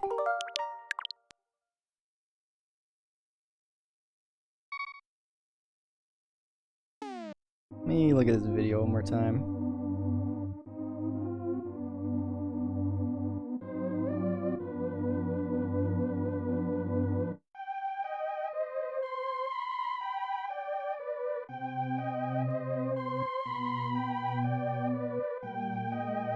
Oh, can you angle your dashes? I don't think you can. No. Okay. Alright, let's do it.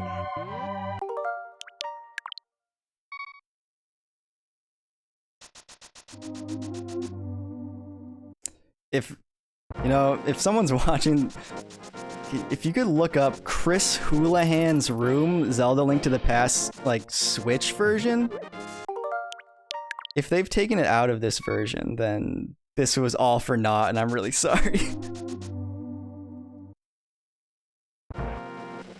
I did not look that up ahead of time, because I just assumed they just, like, dumped the ROM, you know?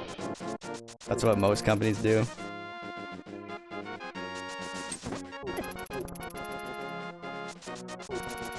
Alright, I don't know if you can get hit. I don't remember reading anything about, like, not being hit, so I think that's fine.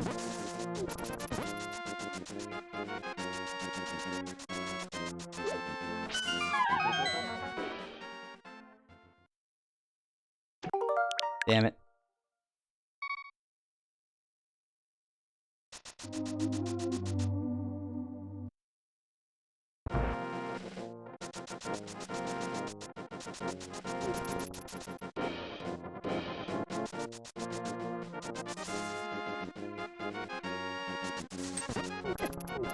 Yeah.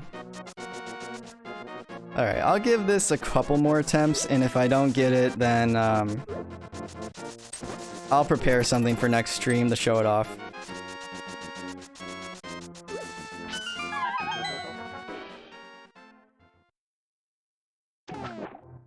Maybe I need to do like a fresh save and quit.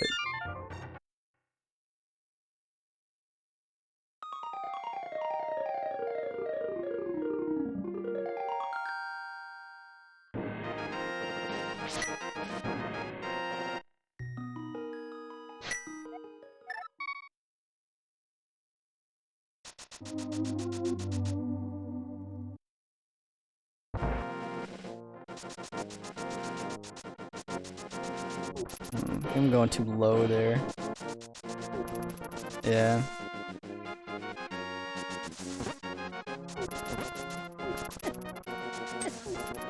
Ah, fuck.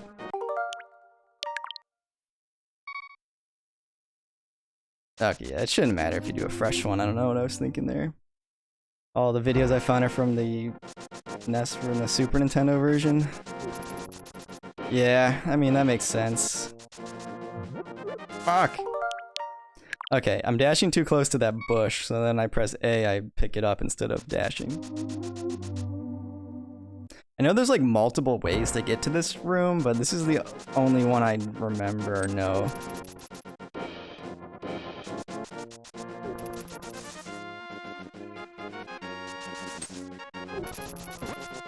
Okay, that was good.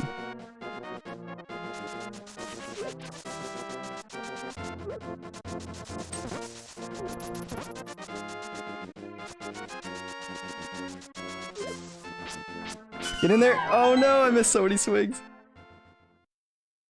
Damn it! I felt really good about that one too. Alright, one more good run and then I guess we gotta move on. Oh, I went too low again.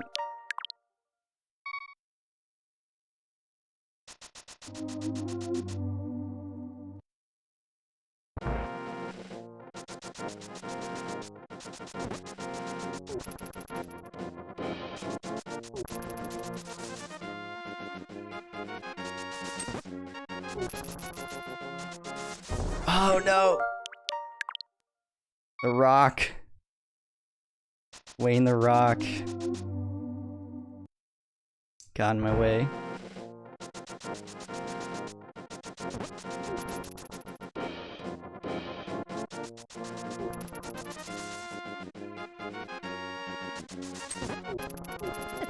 That was dumb. Alright, I need to stop before the stump and then go left. Okay.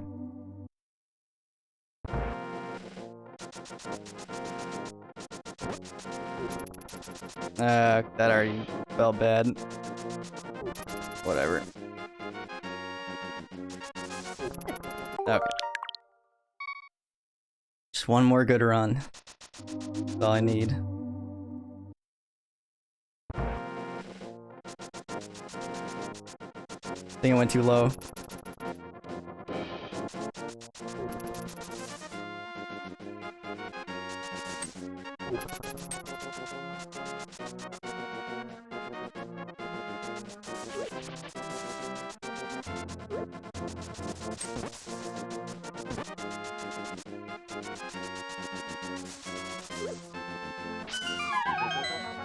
That felt pretty good. Oh, I did it! Yes! Okay, it was all worth it. I'm keeping all this in. We did it! Let's go! Alright. Get all these rupees, baby. Alright, let's collect all the treasure first, 'cause that feels the best. Did I take a hit? I don't know. Okay, whatever. My name is Chris Houlihan. This is my top secret room. Keep it between us, okay? Man, if I won a contest in Nintendo, this was like the reward Nintendo put in the game for me, like how hard it is to get to and find, like, before the internet. Man, I would have been pissed. But damn, okay, I'm so glad we were able to get that on the stream, because that was satisfying. I guess that's one cool thing about like Twitch versus like the YouTube. Like YouTube, I would have just edited this if I was making like a walkthrough or a let's play. But the Twitch stream, you guys get to witness the suffering, but you get to also witness the satisfaction when it actually works. And you come out of your own house because glitches. I love it. Wow. Okay, that was awesome. That was the first time I've ever been to Chris Houlihan's room. That felt good. You know what? We have a lot of money right now. Earlier when I went, what was it, like south of Kakariko, there was like the library, there's the Quarreling Brothers house, but there's also like that chest game. Fuck it. We have so much money. Let's gamble. Time to test our luck. Yeah, okay, I believe this is it.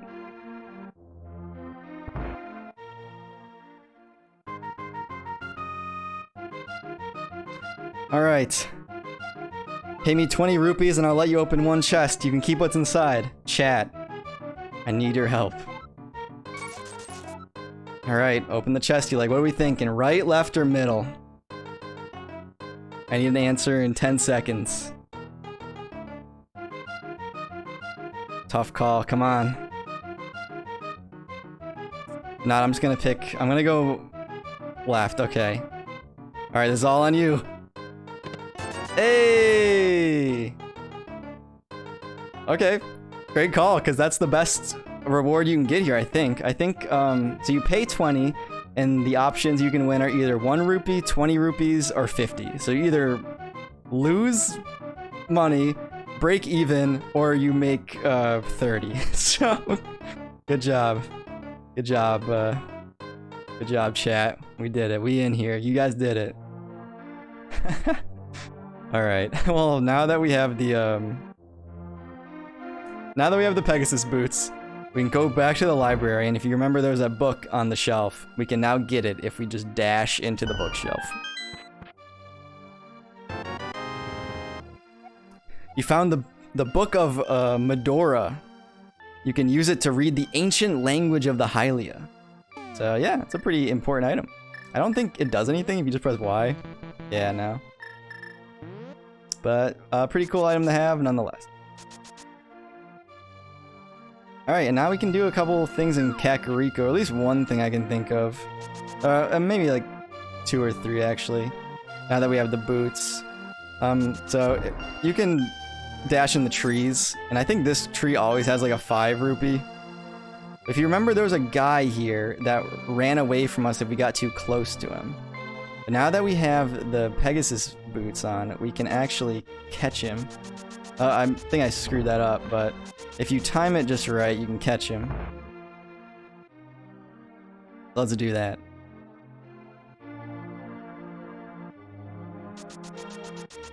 Come here! Can't believe you caught me. With your speed, it must have been easy to kidnap Zelda. You don't look like such a bad guy. Anyway, because you have such quick feet, it might be a good idea to run and bash into many things. For example, the trees in this village have many useful things hanging in their branches. We'll just try it, okay? So yeah, he kind of gives you the hint to do that. I kind of spoiled the surprise a bit early. I think there's some other trees that have... Okay, not that one. This tree? Yeah, this one always has a fairy in it. So, that's pretty useful. And now that we have the magic powder, there's also something else you can do. I don't know how you're supposed to know this, but... So, we've talked to this old lady before. And what was in her house again? Oh yeah, the chickens. Okay, so I guess this kind of gives you a little hint.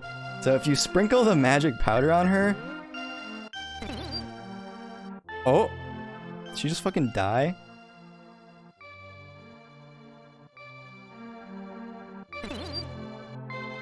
Maybe we need to stand a little bit further. Like, what's happening is she's turning into a fairy. We were just collecting them.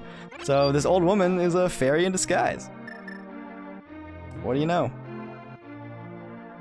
I thought she turned into a chicken, that's why I said that this was like a hint, but not really.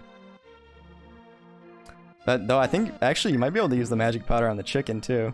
The one in the pot. Come here. No? Okay.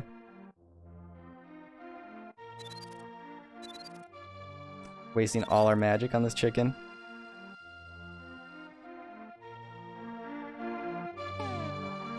Alright, well I think that's pretty much everything I can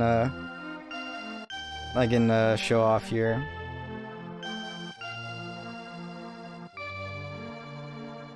Well, actually, wait.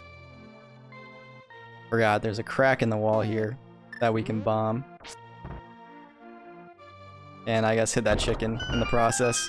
Whoops. Don't remember what's in here though. Oh, okay. Got some arrows.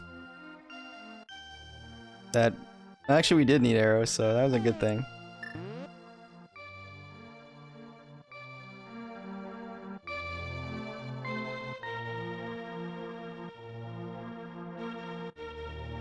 Did I go into this house before? Is this the Mario house? Oh no, this is just like an empty house. Oh, okay, here's the chicken we can use the magic powder on. And it's a person! Cluck cluck, what? You turned me into a human! I can even speak! Aha, it must be you who is always teasing my friends. The weather clock is always watching you harass them. Well, this human shape is uncomfortable for me. Ah, I want to be a chicken again, cluck cluck. Just like, Jesus Christ. Link tampering with the powers of God, just turning animals into people.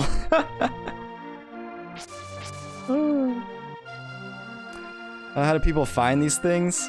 I don't know. I don't remember how I found out about that secret. Must have been on like a Nintendo Power or a guidebook or something. And they already showed off this tree. Oh yeah, the weather clock she was referring to. It's like this weather vane in the middle of town. Apparently it sees all. I don't really get what she was saying. Let's see, what else can we do? Alright, well the second pendant is down, well the second one I'm gonna go for anyway is the one in the desert. The pendant of the pendant of wisdom. So I'm gonna make my way down there. But we have to get through the swamp, which we visited earlier, to get there. What's the fastest way to do that? Okay, going down.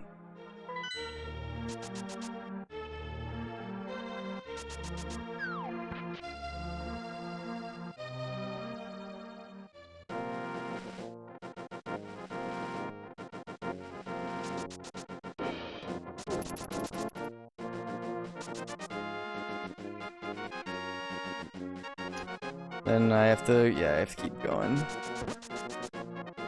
Can't do anything with that big block in the way. Actually, we might have had bombs when I came here last, but I just forgot to do this. But there's a crack in the wall here. You can kind of see it. Not as visible as most of the other ones.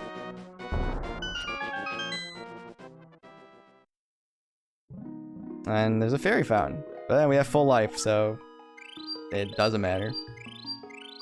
Always nice to hear the music, though.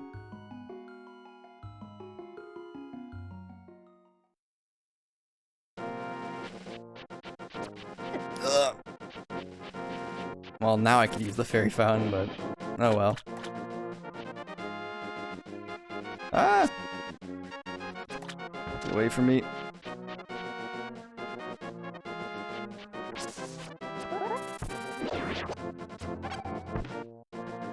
This way to the Desert of Mystery. Ooh. Oh shit, I didn't mean the bomb. Oh, damn it. Damn it, I thought that was the bug that constantly gives you rupees, but I guess not. Okay, I need to take it off bombs, so I'm accidentally pressing A too much. This guy doesn't speak. Pay no attention to the average middle-aged man standing by this sign. Leave him alone. Alright. Get out of here, you crow buzzard thing. Is this the one? Hmm. Thought for sure that there was a bug that like... Oh, another fairy fountain. I will soothe your wounds and comfort your weariness. Close your eyes and relax.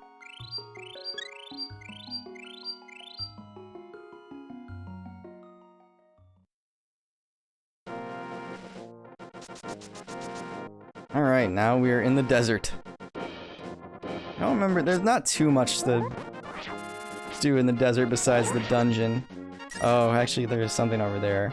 I don't think I can get to that yet. Okay, these things are mines. If you go over them, they'll explode and hurt you. Some cactus, there's this cave over here. Don't really remember what's in here. Alright, man, I was pressing Y too much with the bombs, not A. Jeez, I'm getting the controls all screwed up. Oh, Sarasala. He's over here now.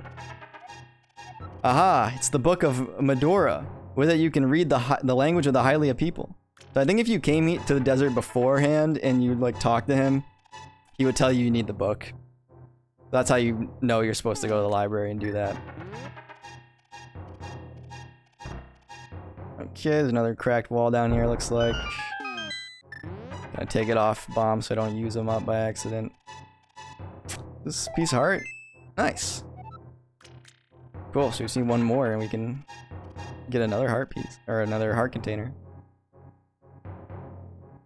Alright, I'm gonna look around the desert for a little bit, but I don't think there's anything else I can do right at the moment. Gonna double check, do a lap. Maybe something in the bottom left. Anything in the grass? Heart.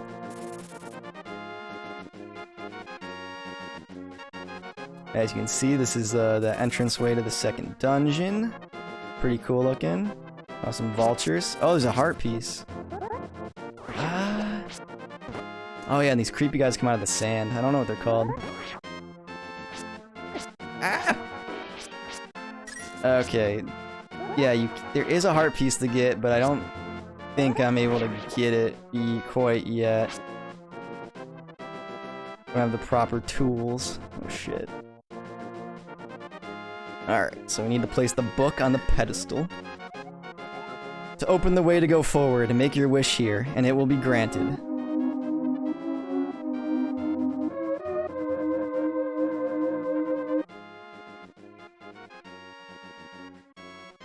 That was beautiful, Link.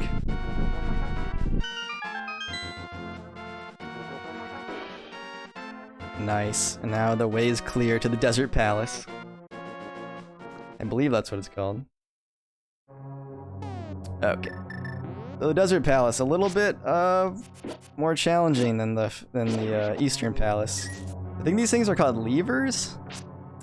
They're also a common Zelda enemy. They're really annoying. They're always in desert areas, and they just pop out of the sand and try to get you.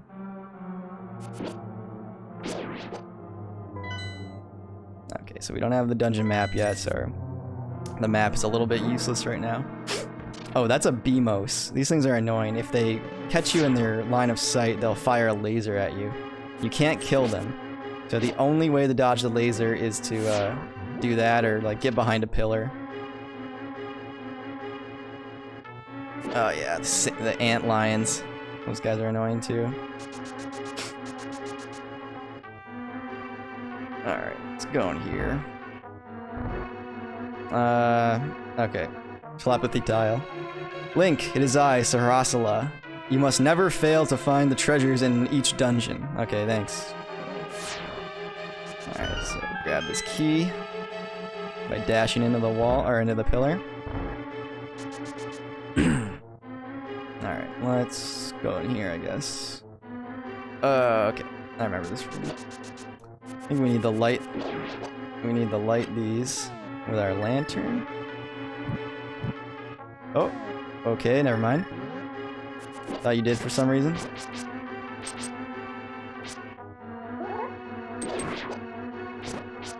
You need to kill the enemy? Oh, no, there it is.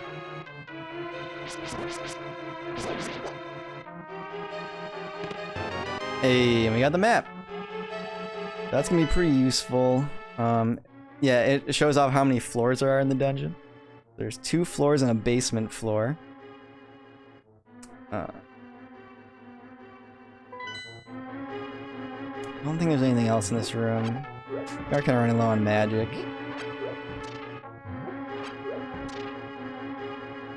Always check the pots for loot.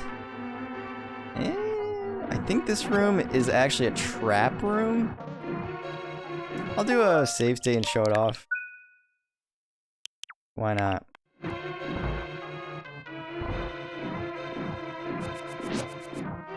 Yeah, it just traps you in here with all the enemies.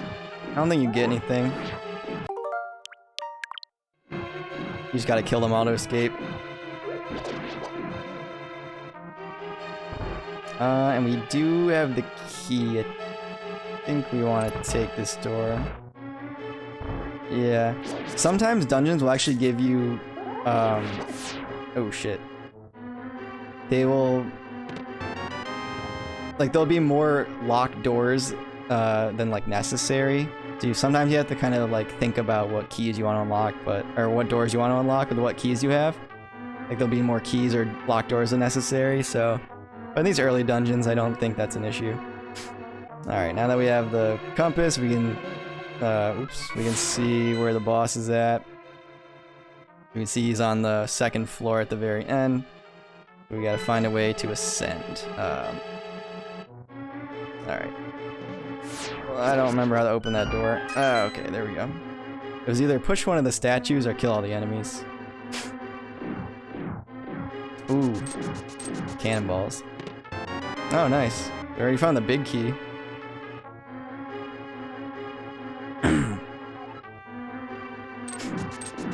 Ouch. Ouch.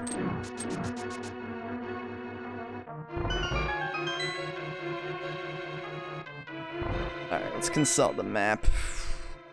There's the bottom right room. I don't remember what that is.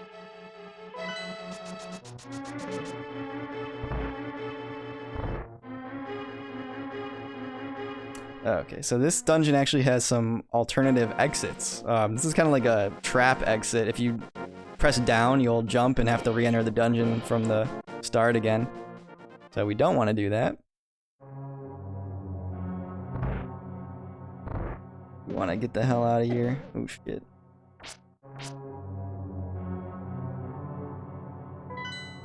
And I haven't been in the top left room. Go there.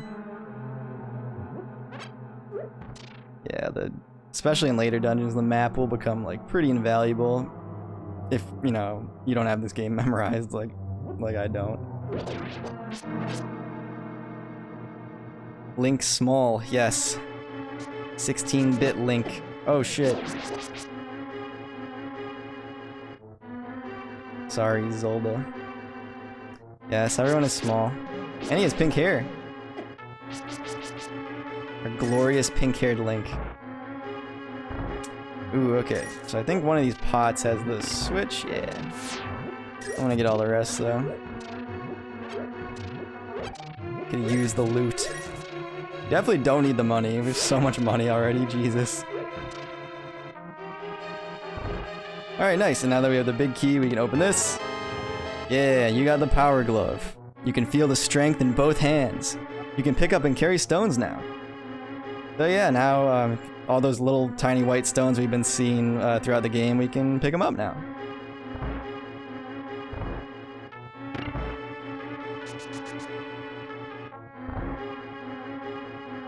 I think the only other room I haven't been in, yeah, the bottom left one. Let's go there. Oh shit. Gonna hurt.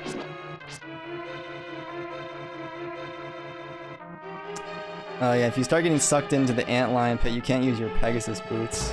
That's kind of annoying. Or your Pegasus shoes, I mean. Okay, so there's another exit of the dungeon, which will take us to the next part, but I don't want to do that quite yet. Because I remember, ow, being a way to unlock there. There we go. And like a little mini fairy fountain. We could use the health. Why not? I don't think you get anything if you just light all those up. Like the lanterns. Oh, okay, so that piece of heart we saw earlier, I think I can get it now, actually. Yeah. Nice, so this is our 4th piece of heart, so that makes a whole heart container. We get another heart. What is that, 2 full heart containers we've gotten from heart pieces already? Just from, like, extra things you can explore, like, that's so cool. Okay, so you needed to get the power glove so that you can lift up these stones. And I don't think there's anything over here. Now we can get to the next part of the dungeon and make our way towards the boss. Just gotta remember how to open all these doors. Yeah.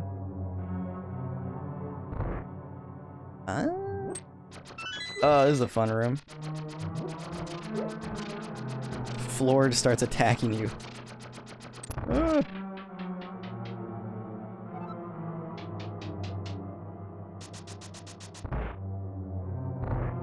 Okay, this seems like a kill all the enemies room.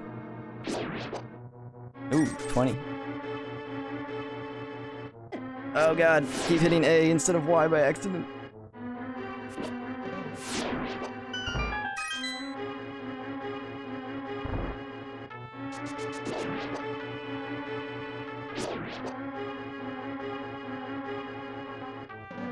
Ow. Excuse me. Okay, the key's gotta be in one of these. Of course, it's the last one.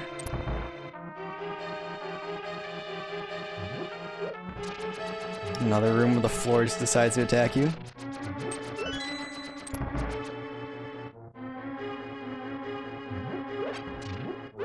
These guys again. So we need the arrows to kill them. Beautiful. Okay, now we actually do need to light these up.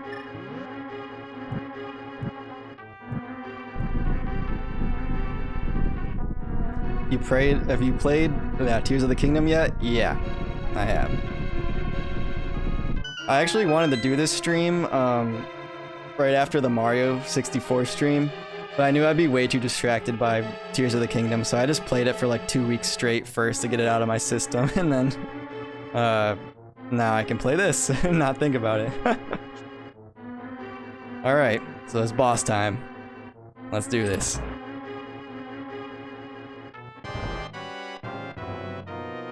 Alright, I think this boss is called Land Moloss or something like that. So what you want to do is just like fire arrows at their head when they come out of the ground. You gotta dodge their the ground projectiles. And you can also use your sword too, but I think 4 arrows is enough to kill them. So if you're bad with arrows like I am, I guess you can just charge up your sword and try to hit their heads. Ah!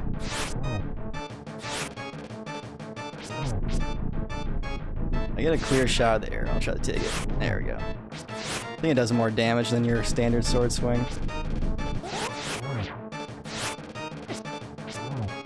Alright, we're taking some hits. That's okay. We actually have a lot of health now that we got all these heart containers. Yeah, I should have been using arrows because now they're taking too long to kill. Oh, got one. Nice. Nice. Alright, cool, that's one.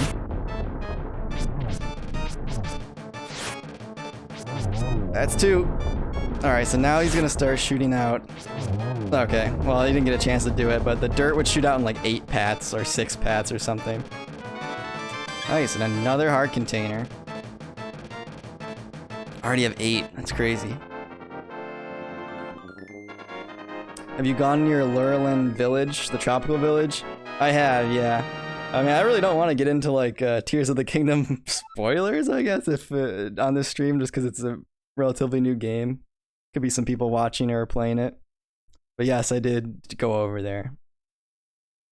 And I did the thing. I did all the things there.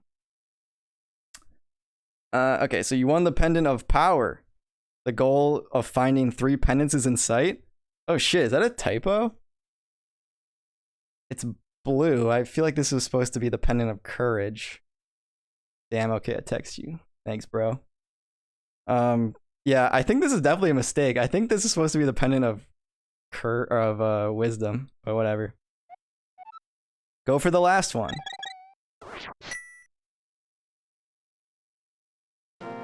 Alright, dope.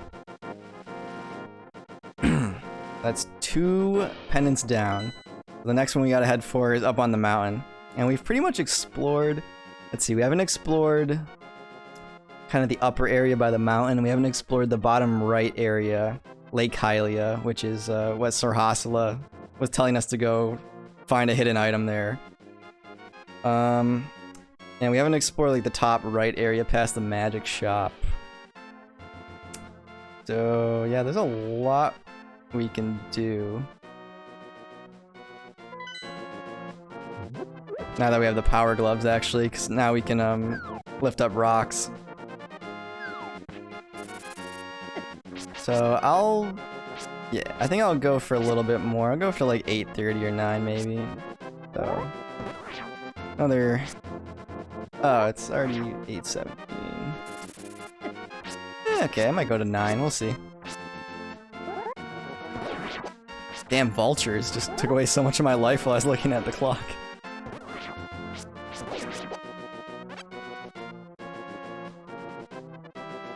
Oh yeah, now that we have the power gloves, we can even lift up, not just the little white rocks, but the big ones too. Oh, okay, this is the guy I was trying to find this whole time. It's Little Bug. He'll just like, you follow him around and he'll just like shoot out little rupees.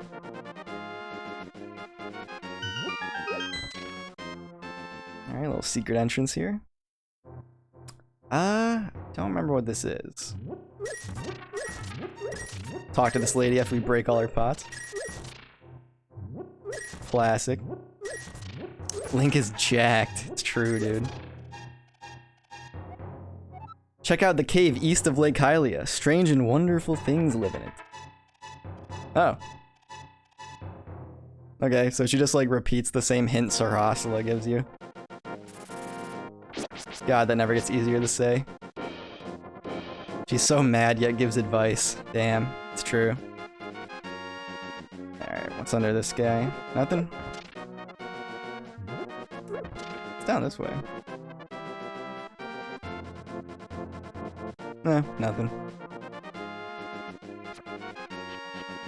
Oh, actually, now that we have the power glove, we can actually take an alternative exit to the swamp. Before, we can never, like, exit this way. You have to go all the way to the right and up, but now we can go this way. There's a shortcut back to this area. Quick morph into the wall. Not quite the same game, but close enough.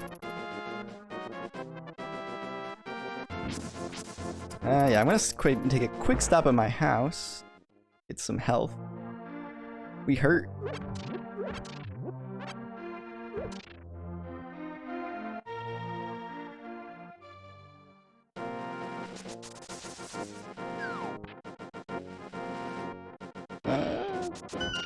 Oh shit. I have no idea what's in here. Oh, fairy fountain.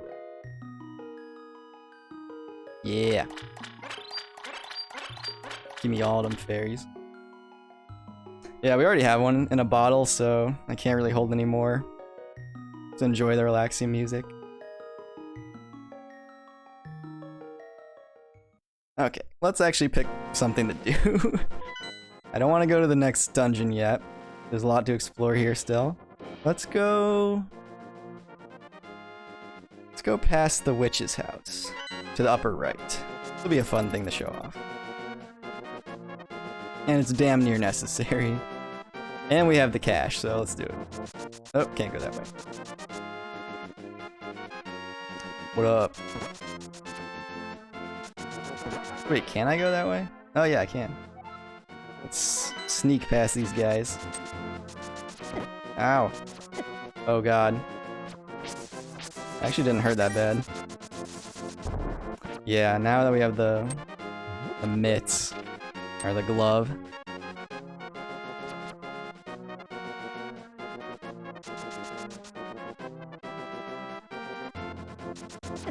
Ah, everyone keeps shooting me.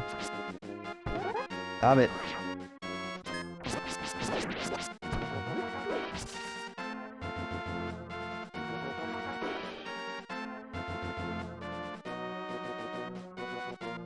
What up? Double, double, toil and trouble, fire burn and cauldron bubble. Making mushroom brew I am. Alright. That's cool. Well, we already did everything we can do with her, so let her brew her stew. Now we can go up this way.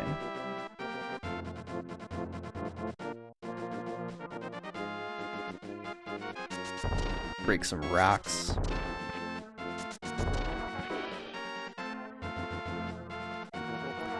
Waterfall of Wishing is just around the corner. Okay, we can't quite do that or get there yet, I don't think. Ignore all the choo-choos. I think. Yeah, we're going the right way. Okay, I need to take it off arrows or I'm just gonna keep accidentally wasting them. Get out of here.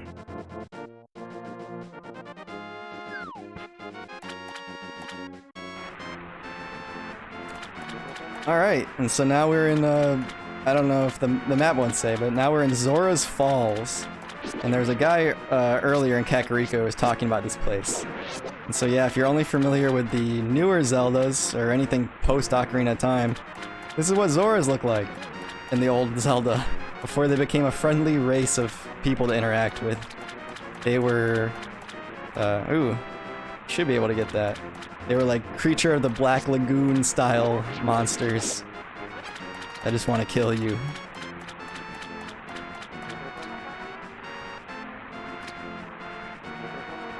Not quite as bangable, it's true. There are no sexy fishmen here.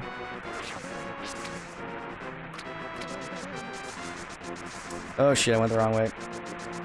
So yeah, we can't swim, so we want to stay in the shallow area and kind of make our way down this way. Fuck.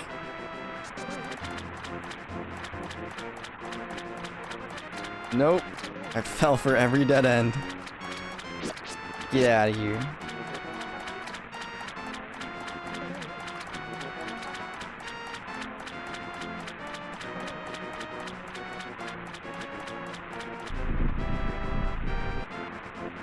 And there he is. The king of the Zoras. Wahaha. What do you want, little man? Do you have something to ask me? I want the flippers. Just drop by. Yeah, so we want these flippers. Wah. But I don't just give flippers away for free. I sell them for 500 rupees a pair. Yeah, so a lot of money, but we want these flippers. One pair of flippers coming up. I'll give you a free bonus with your purchase. I will let you use the magic waterways of the sea folk, which link lakes and rivers. When you see a whirlpool, dive into it and you'll never know where you'll surface. Yeah. You bought the Zora's flippers. With these, you should be able to swim, even in deep water. Thanks, Zora King. So the only Zora that won't attack you just, like, will rip you off and give you some flippers. But yeah, now we can swim around. You can press B or... No? Is it Y? Shit, I don't know the buttons. No? Maybe that's not in this game. I thought you could dive, but no, you can't. Horrible deal, you should flip them off. It's true. Yeah, but what he said was true. If you see whirlpools in the water, they act as like warp points for the world. It's kind of like fast traveling. And now we can go down here to leave this place, but we should be able to get, yeah, to get that piece of heart we saw on the way in here. We already have 4 again? Oh no, that's just the first one. So we need to find 3 more. I'll try to pick all those up as we go along, as I've said before. I don't remember if there's like any significance to the waterfall you take. Nope. Okay. Now we've heard about it from a couple people and a sign, and maybe a couple signs of the waterfall of wishing. Should be able to go there now that we can swim. Some crabs. Get out of here. Yeah, so this is the waterfall of wishing, and now that we can swim, we can get hit by a fireball. No, but we can go in here now. It's a mysterious pond. Would you like to throw something in? What will you do? Throw an item or don't try it? Or yeah, we're gonna throw an item. And now it gives you this little icon on the right, and you can scroll through all your items and choose which one you want to throw in. And you can throw in like key items too, which is pretty crazy. So what we want to do, we want to throw in a couple things. We want to throw in our boomerang.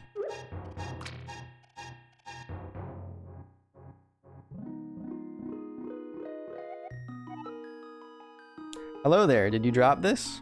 We want to answer yes. I like an honest person.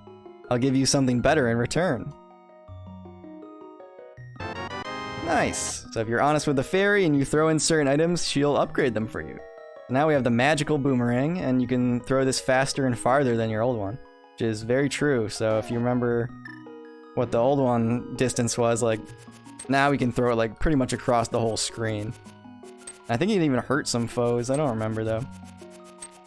I don't remember. Do you have to exit? No, you can just throw something else in. Throw an item. So now we want to throw in our shield.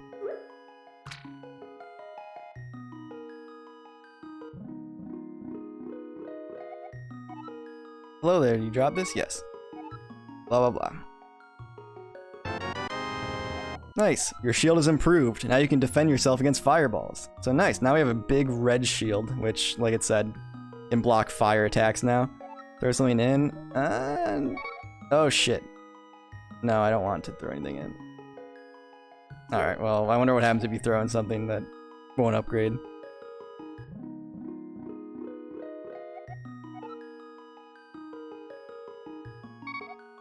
I'll give this back to you then, don't drop it again. Oh, she gets a little, curt with you, and you just get it back again.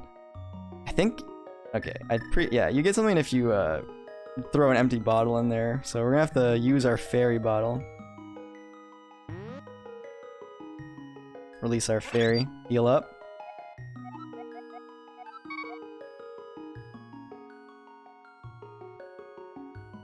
Yeah, let's throw it in there. This is the last thing. I think she just fills it up. Yeah. Fills it up with a green potion, which will fill up our magic all the way if we need it. To get such a potion free is quite a bargain. Thanks, fairy.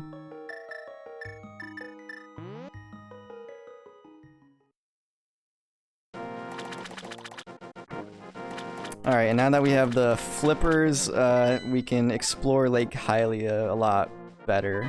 So, let's do that and take this whirlpool. So like the Zora King said, yeah, they'll just warp you around. So now that we took that, we've warped to Lake Hylia. Right where we want to go too, actually. We want to go to this middle island in the lake. Dodge the choo-choos or the clue-clues, whatever they're called. I don't remember.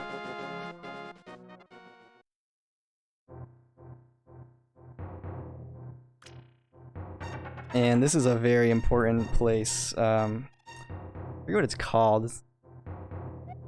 Oh, it says right there. The Pond of Happiness. Throw some rupees in and your wishes will surely come true. So, the thing with... okay, I'll just do it and then I'll explain what this kind of is. So yeah, we want to throw in a few rupees. I'm going to throw in 20. Your happiness increased. Happiness increased 20 rupees. In total, your happiness is 20. You become happier by 1 step. So there's kind of like a happiness system in this game that's kind of like invisible. So basically, after you throw in the rupees, depending on what the text box says to you, it can increase your happiness or it can actually make you unlucky. I think if you throw in like not a lot of rupees. So I think now that we're happier, basically like the next 10 enemies I think that we kill will have guaranteed drops of something. And if you get a message that says you're unlucky, I think, then it'll be like the opposite. The next 10 enemies you find will guarantee no drops or something like that.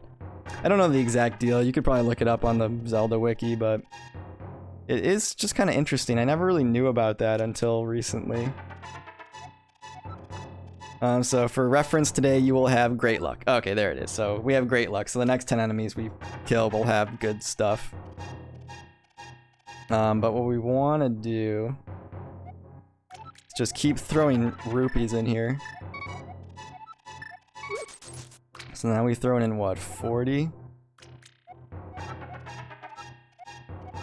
Okay, so before we got great luck, now we have good luck. So I guess it ranges. And I don't know what good luck means. Maybe it's just neutral and nothing happens. I don't really know. I'll look it up and maybe mention it next time I play. So happiness is 60. That's just good luck.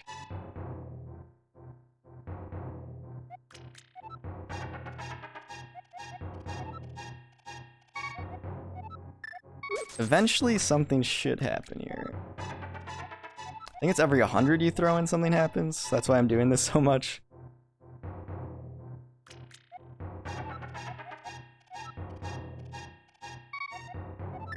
Okay, one more.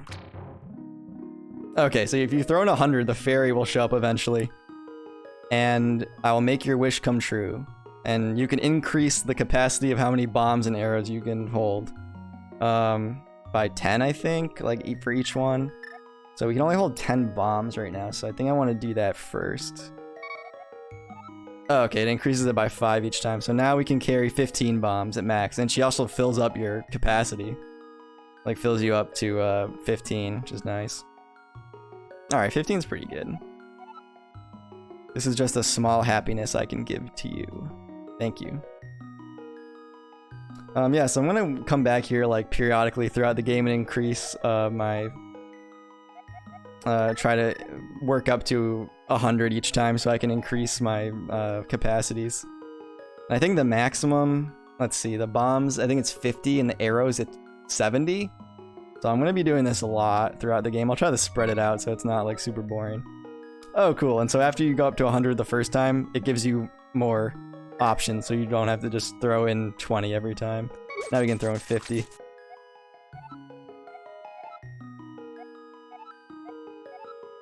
Maybe it's just great luck and good luck, because I haven't seen the bad luck one pop up. Maybe that's just really uncommon, I don't know. Alright, throw in a few. Let's do 50.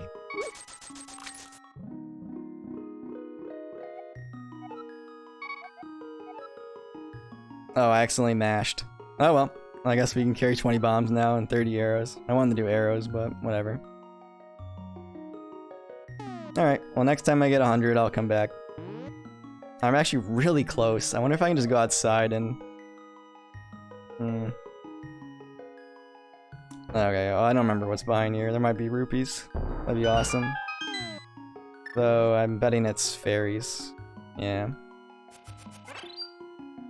Alright, whatever. Let's go test out the theory, I guess, if I can kill some enemies and get rupees, maybe.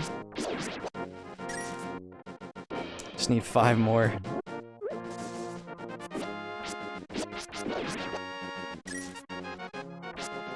I wonder if I can cheese it like this.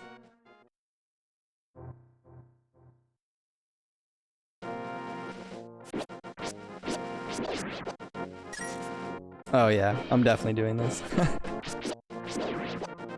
Damn it, if only I didn't screw up that one puzzle in the very beginning, I would have enough rupees.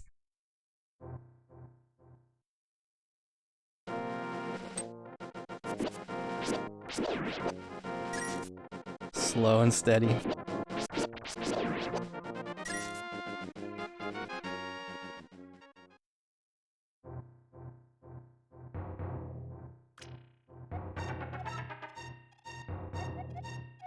Yeah. No. Shit. Oh, a little luck. Okay, maybe that's the equivalent of bad luck. Alright, well now I gotta throw in 25 again so I don't offset it.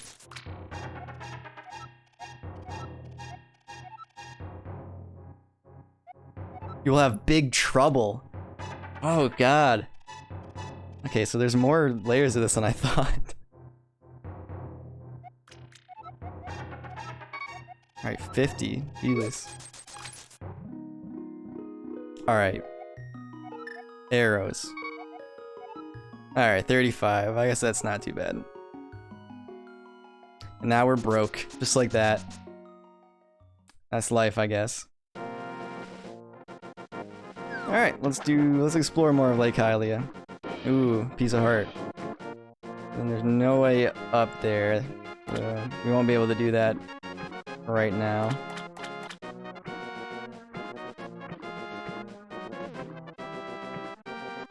But what we want to do is swim up this way.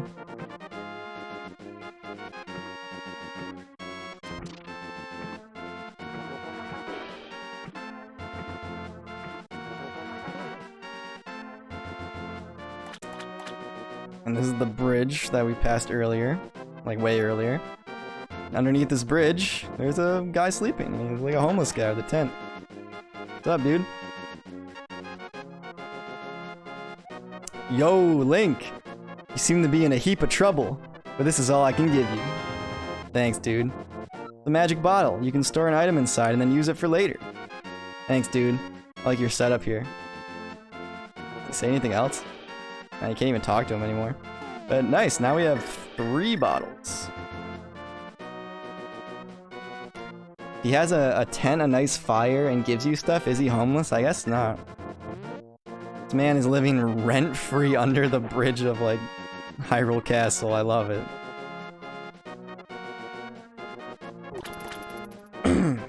Alright, what do we want to do now? I guess there's more to do in Lake Hylia. We're finally gonna go to the area that Sarasala and that lady in the hidden passage was telling us about. There's like a hidden item up in the bottom right corner of the map. You don't need those ore flippers to get there. You can get there by just walking, but I figured I'll just do it when I got them.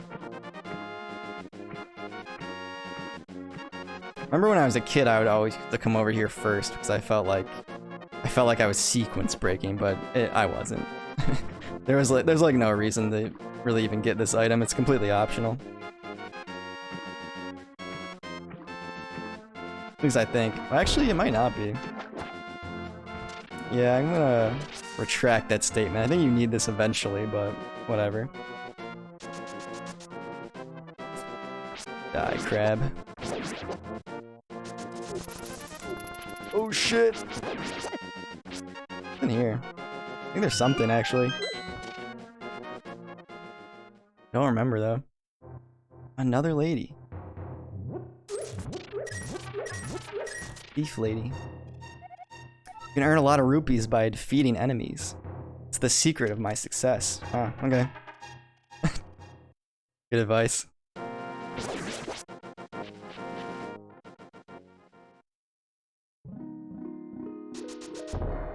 Okay, now we need bombs.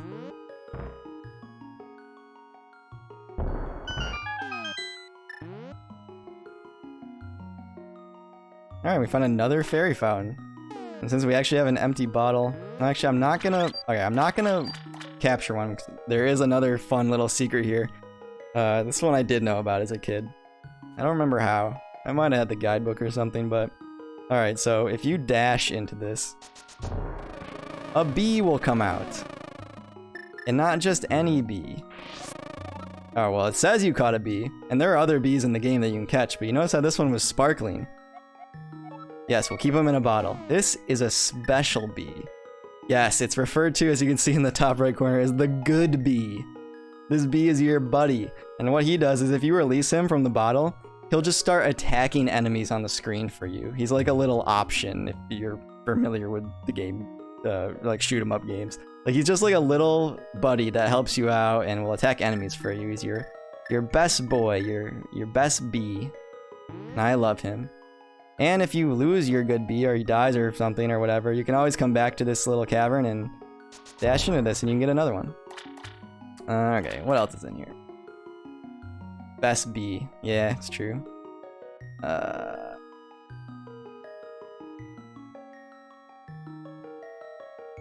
Don't think I can push any of these. Yeah.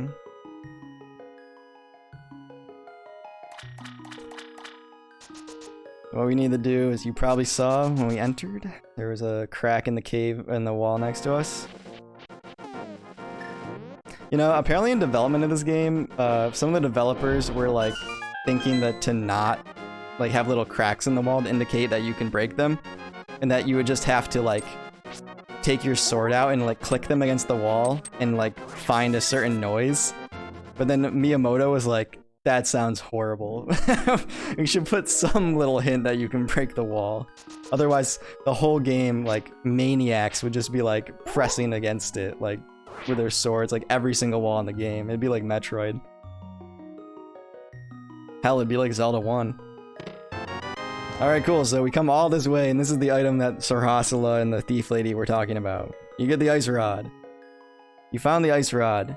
Its chill magic blasts the air, but watch your magic meter. So what you can do with this is just like another sub-weapon. You can shoot out little ice beams. And it costs a little bit of your magic to use. So I'll use it on the crab out here just to show it off. If I can hit him. There you go. You got a frozen crab. And then you can just kill him. Nothing really too special about it. I guess it can kill like fire-based enemies in like one hit. Oh shit! There's just a Hylian soldier hidden in the grass right there. Very strange. Okay, let's get out of here. I think we've pretty much done everything we can do in Lake Hylia. The big things were just getting the ice rod, the good bee if you want them, and finding the pond of happiness. Is there another whirlpool around here? Or is that the only one?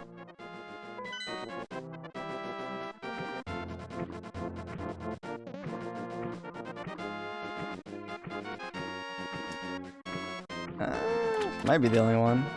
Actually, wait, no, I think there's one over here. Not, I'm sorry for wasting everyone's time.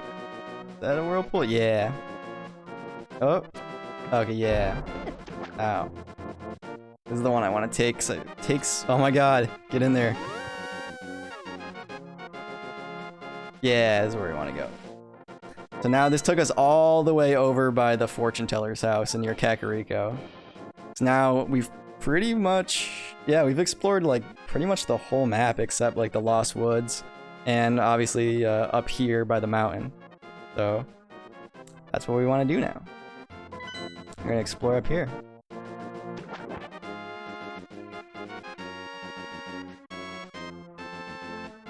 And you know, if you're familiar with the Zelda series, you know what this mountain is. I'll read the sign for... Well, actually, we need every rupee we can get. We're broke as hell.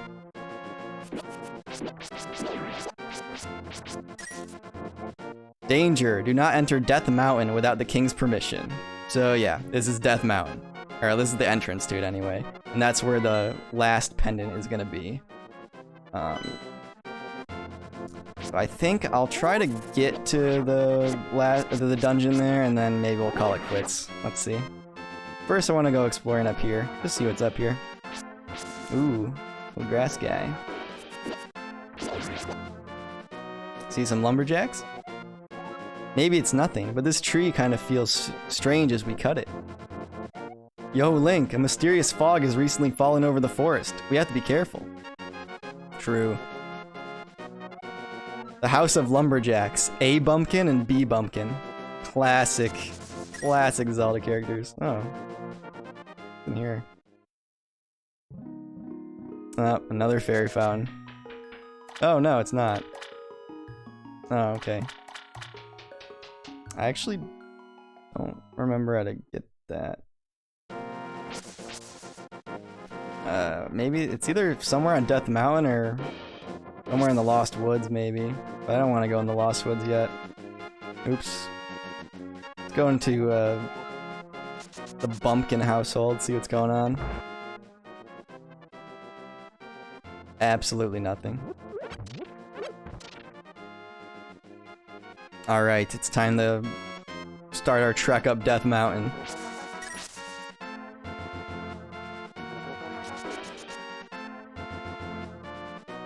Oh, okay. So I guess you'd need to do the second dungeon to kind of get here. I guess you could get the mitts in the second dungeon, leave, and then come all the way here and technically do it out of order, but seems like a pain in the ass. Okay. Don't think this is the right way, yeah. Yeah.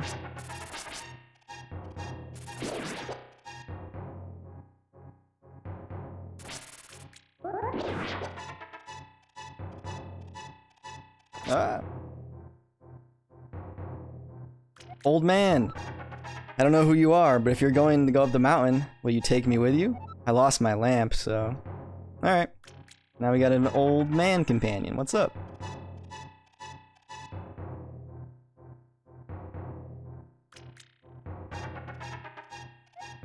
Watch your step. There are holes in the ground. Could you turn right here? Young man, are you also going to the mountain to look for the golden power? Just ahead is a mountain full of monsters. Many people have vanished in the mountains while looking for the golden power. I don't want to steer you wrong, so please don't get too involved in such a mad quest. Aw. Thanks, old man. I'll try to get you there safely if I can remember how to get out of this place. I think you just want to keep heading right and like down. Okay, yeah. Turn right here. You know, I have a granddaughter who's your age. Oh shit. The king took her to the castle and she never returned. Kidnapping those maidens must be part of the wizard's plot. I'm sure he's trying to somehow use the power of the descendants of the wise men. True.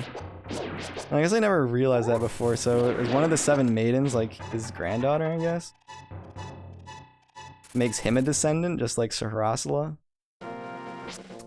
These little guys are so annoying. You can't actually kill them, I don't think. They just turn to stone temporarily. As you can see, yeah, Death Mountain's very dangerous. There's boulders just falling down constantly. The missing maidens are still alive somewhere. I believe that a hero will rescue them. I wait for the day. These are dangerous times. I talk too much. Anyway, thank you for your kindness to an old man like me.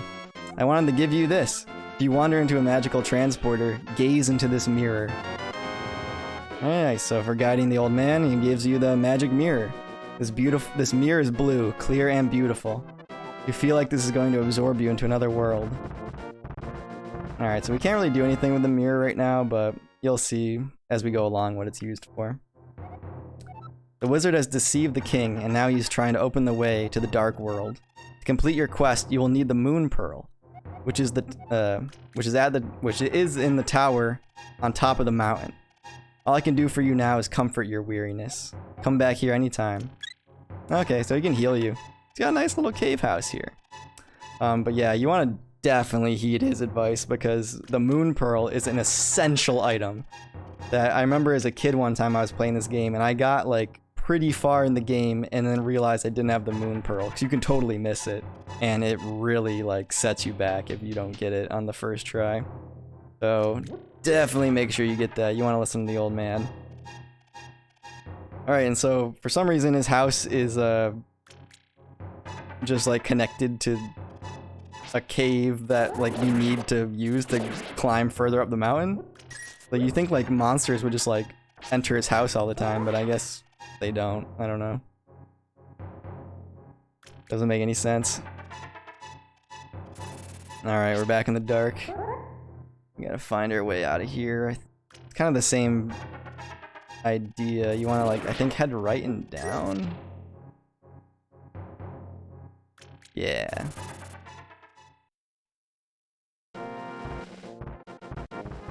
Alright, we wanna go left. There's nothing to the right that we can do.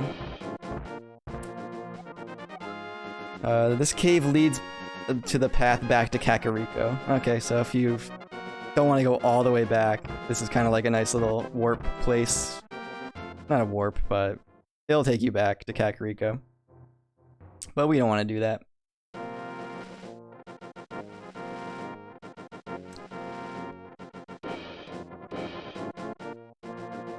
Okay.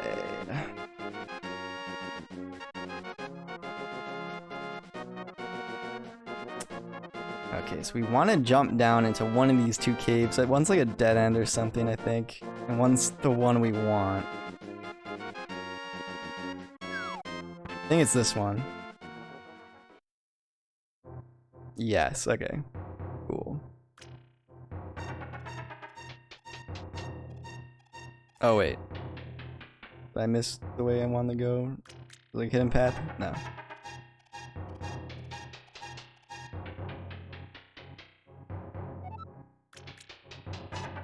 Nice. So yeah, if you went to the left cave, I think it was just like a dead end that would show you that there's another path, but that you messed up and went down the wrong one. Alright, cool, another piece of heart. And a telepathy tile. Link, it is I, Sahasrahla. You must somehow make your way to the top of Spectacle Rock. From there you can reach the Tower of Hera on top of Death Mountain.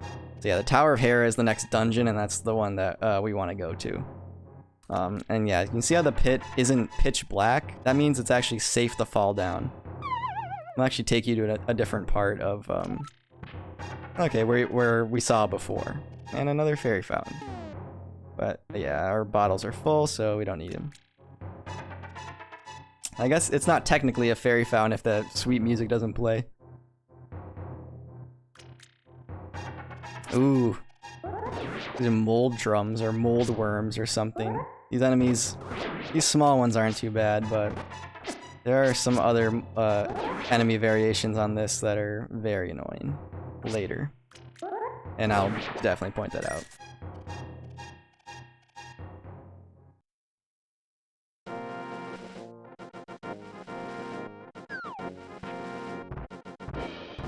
Ouch.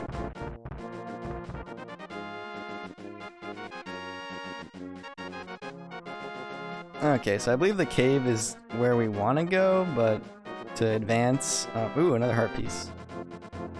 But I want to go over here first and show off this blue portal. Ooh, what is it?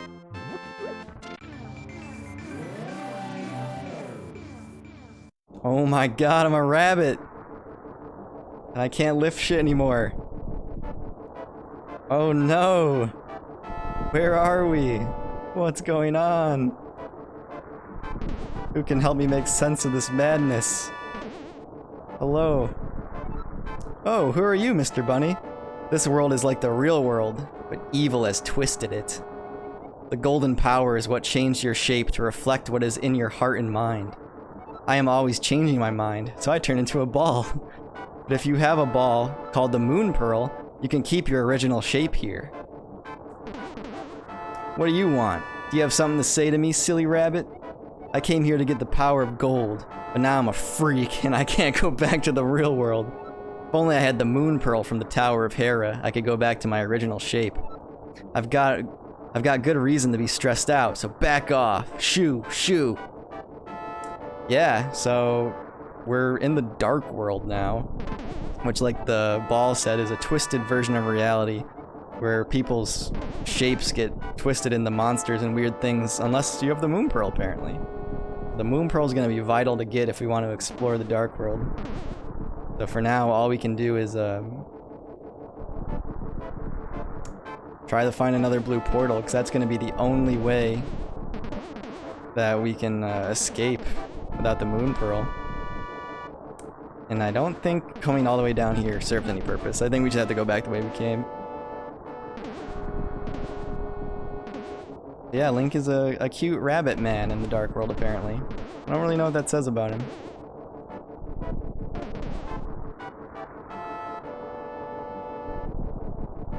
Oh, you know what? I'm dumb.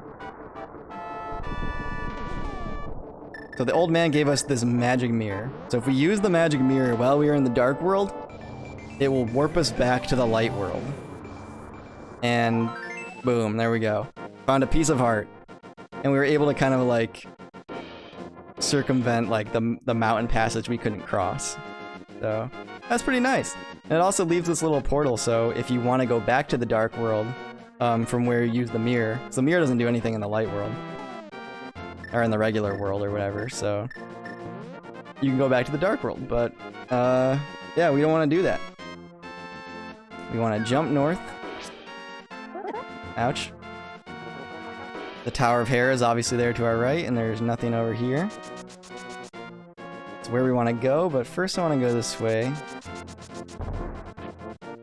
Another podium here, like we saw with the... in the desert. So if we use the Book of Medoro, we can translate the Hylian text on here, or the Hylia text, and it says, "Hold up the Master Sword and you will get the magic of ether." Okay, so this might be somewhere we want to come back to once we get the Master Sword. Something to note. Yeah, and there's more stuff to the right here, but it's... I don't think I can actually do anything over here. Let me see. Yeah. We can't cross this bridge. Oh, no, we can, but we just can't get to the other side. Oh, and that's a Tektite.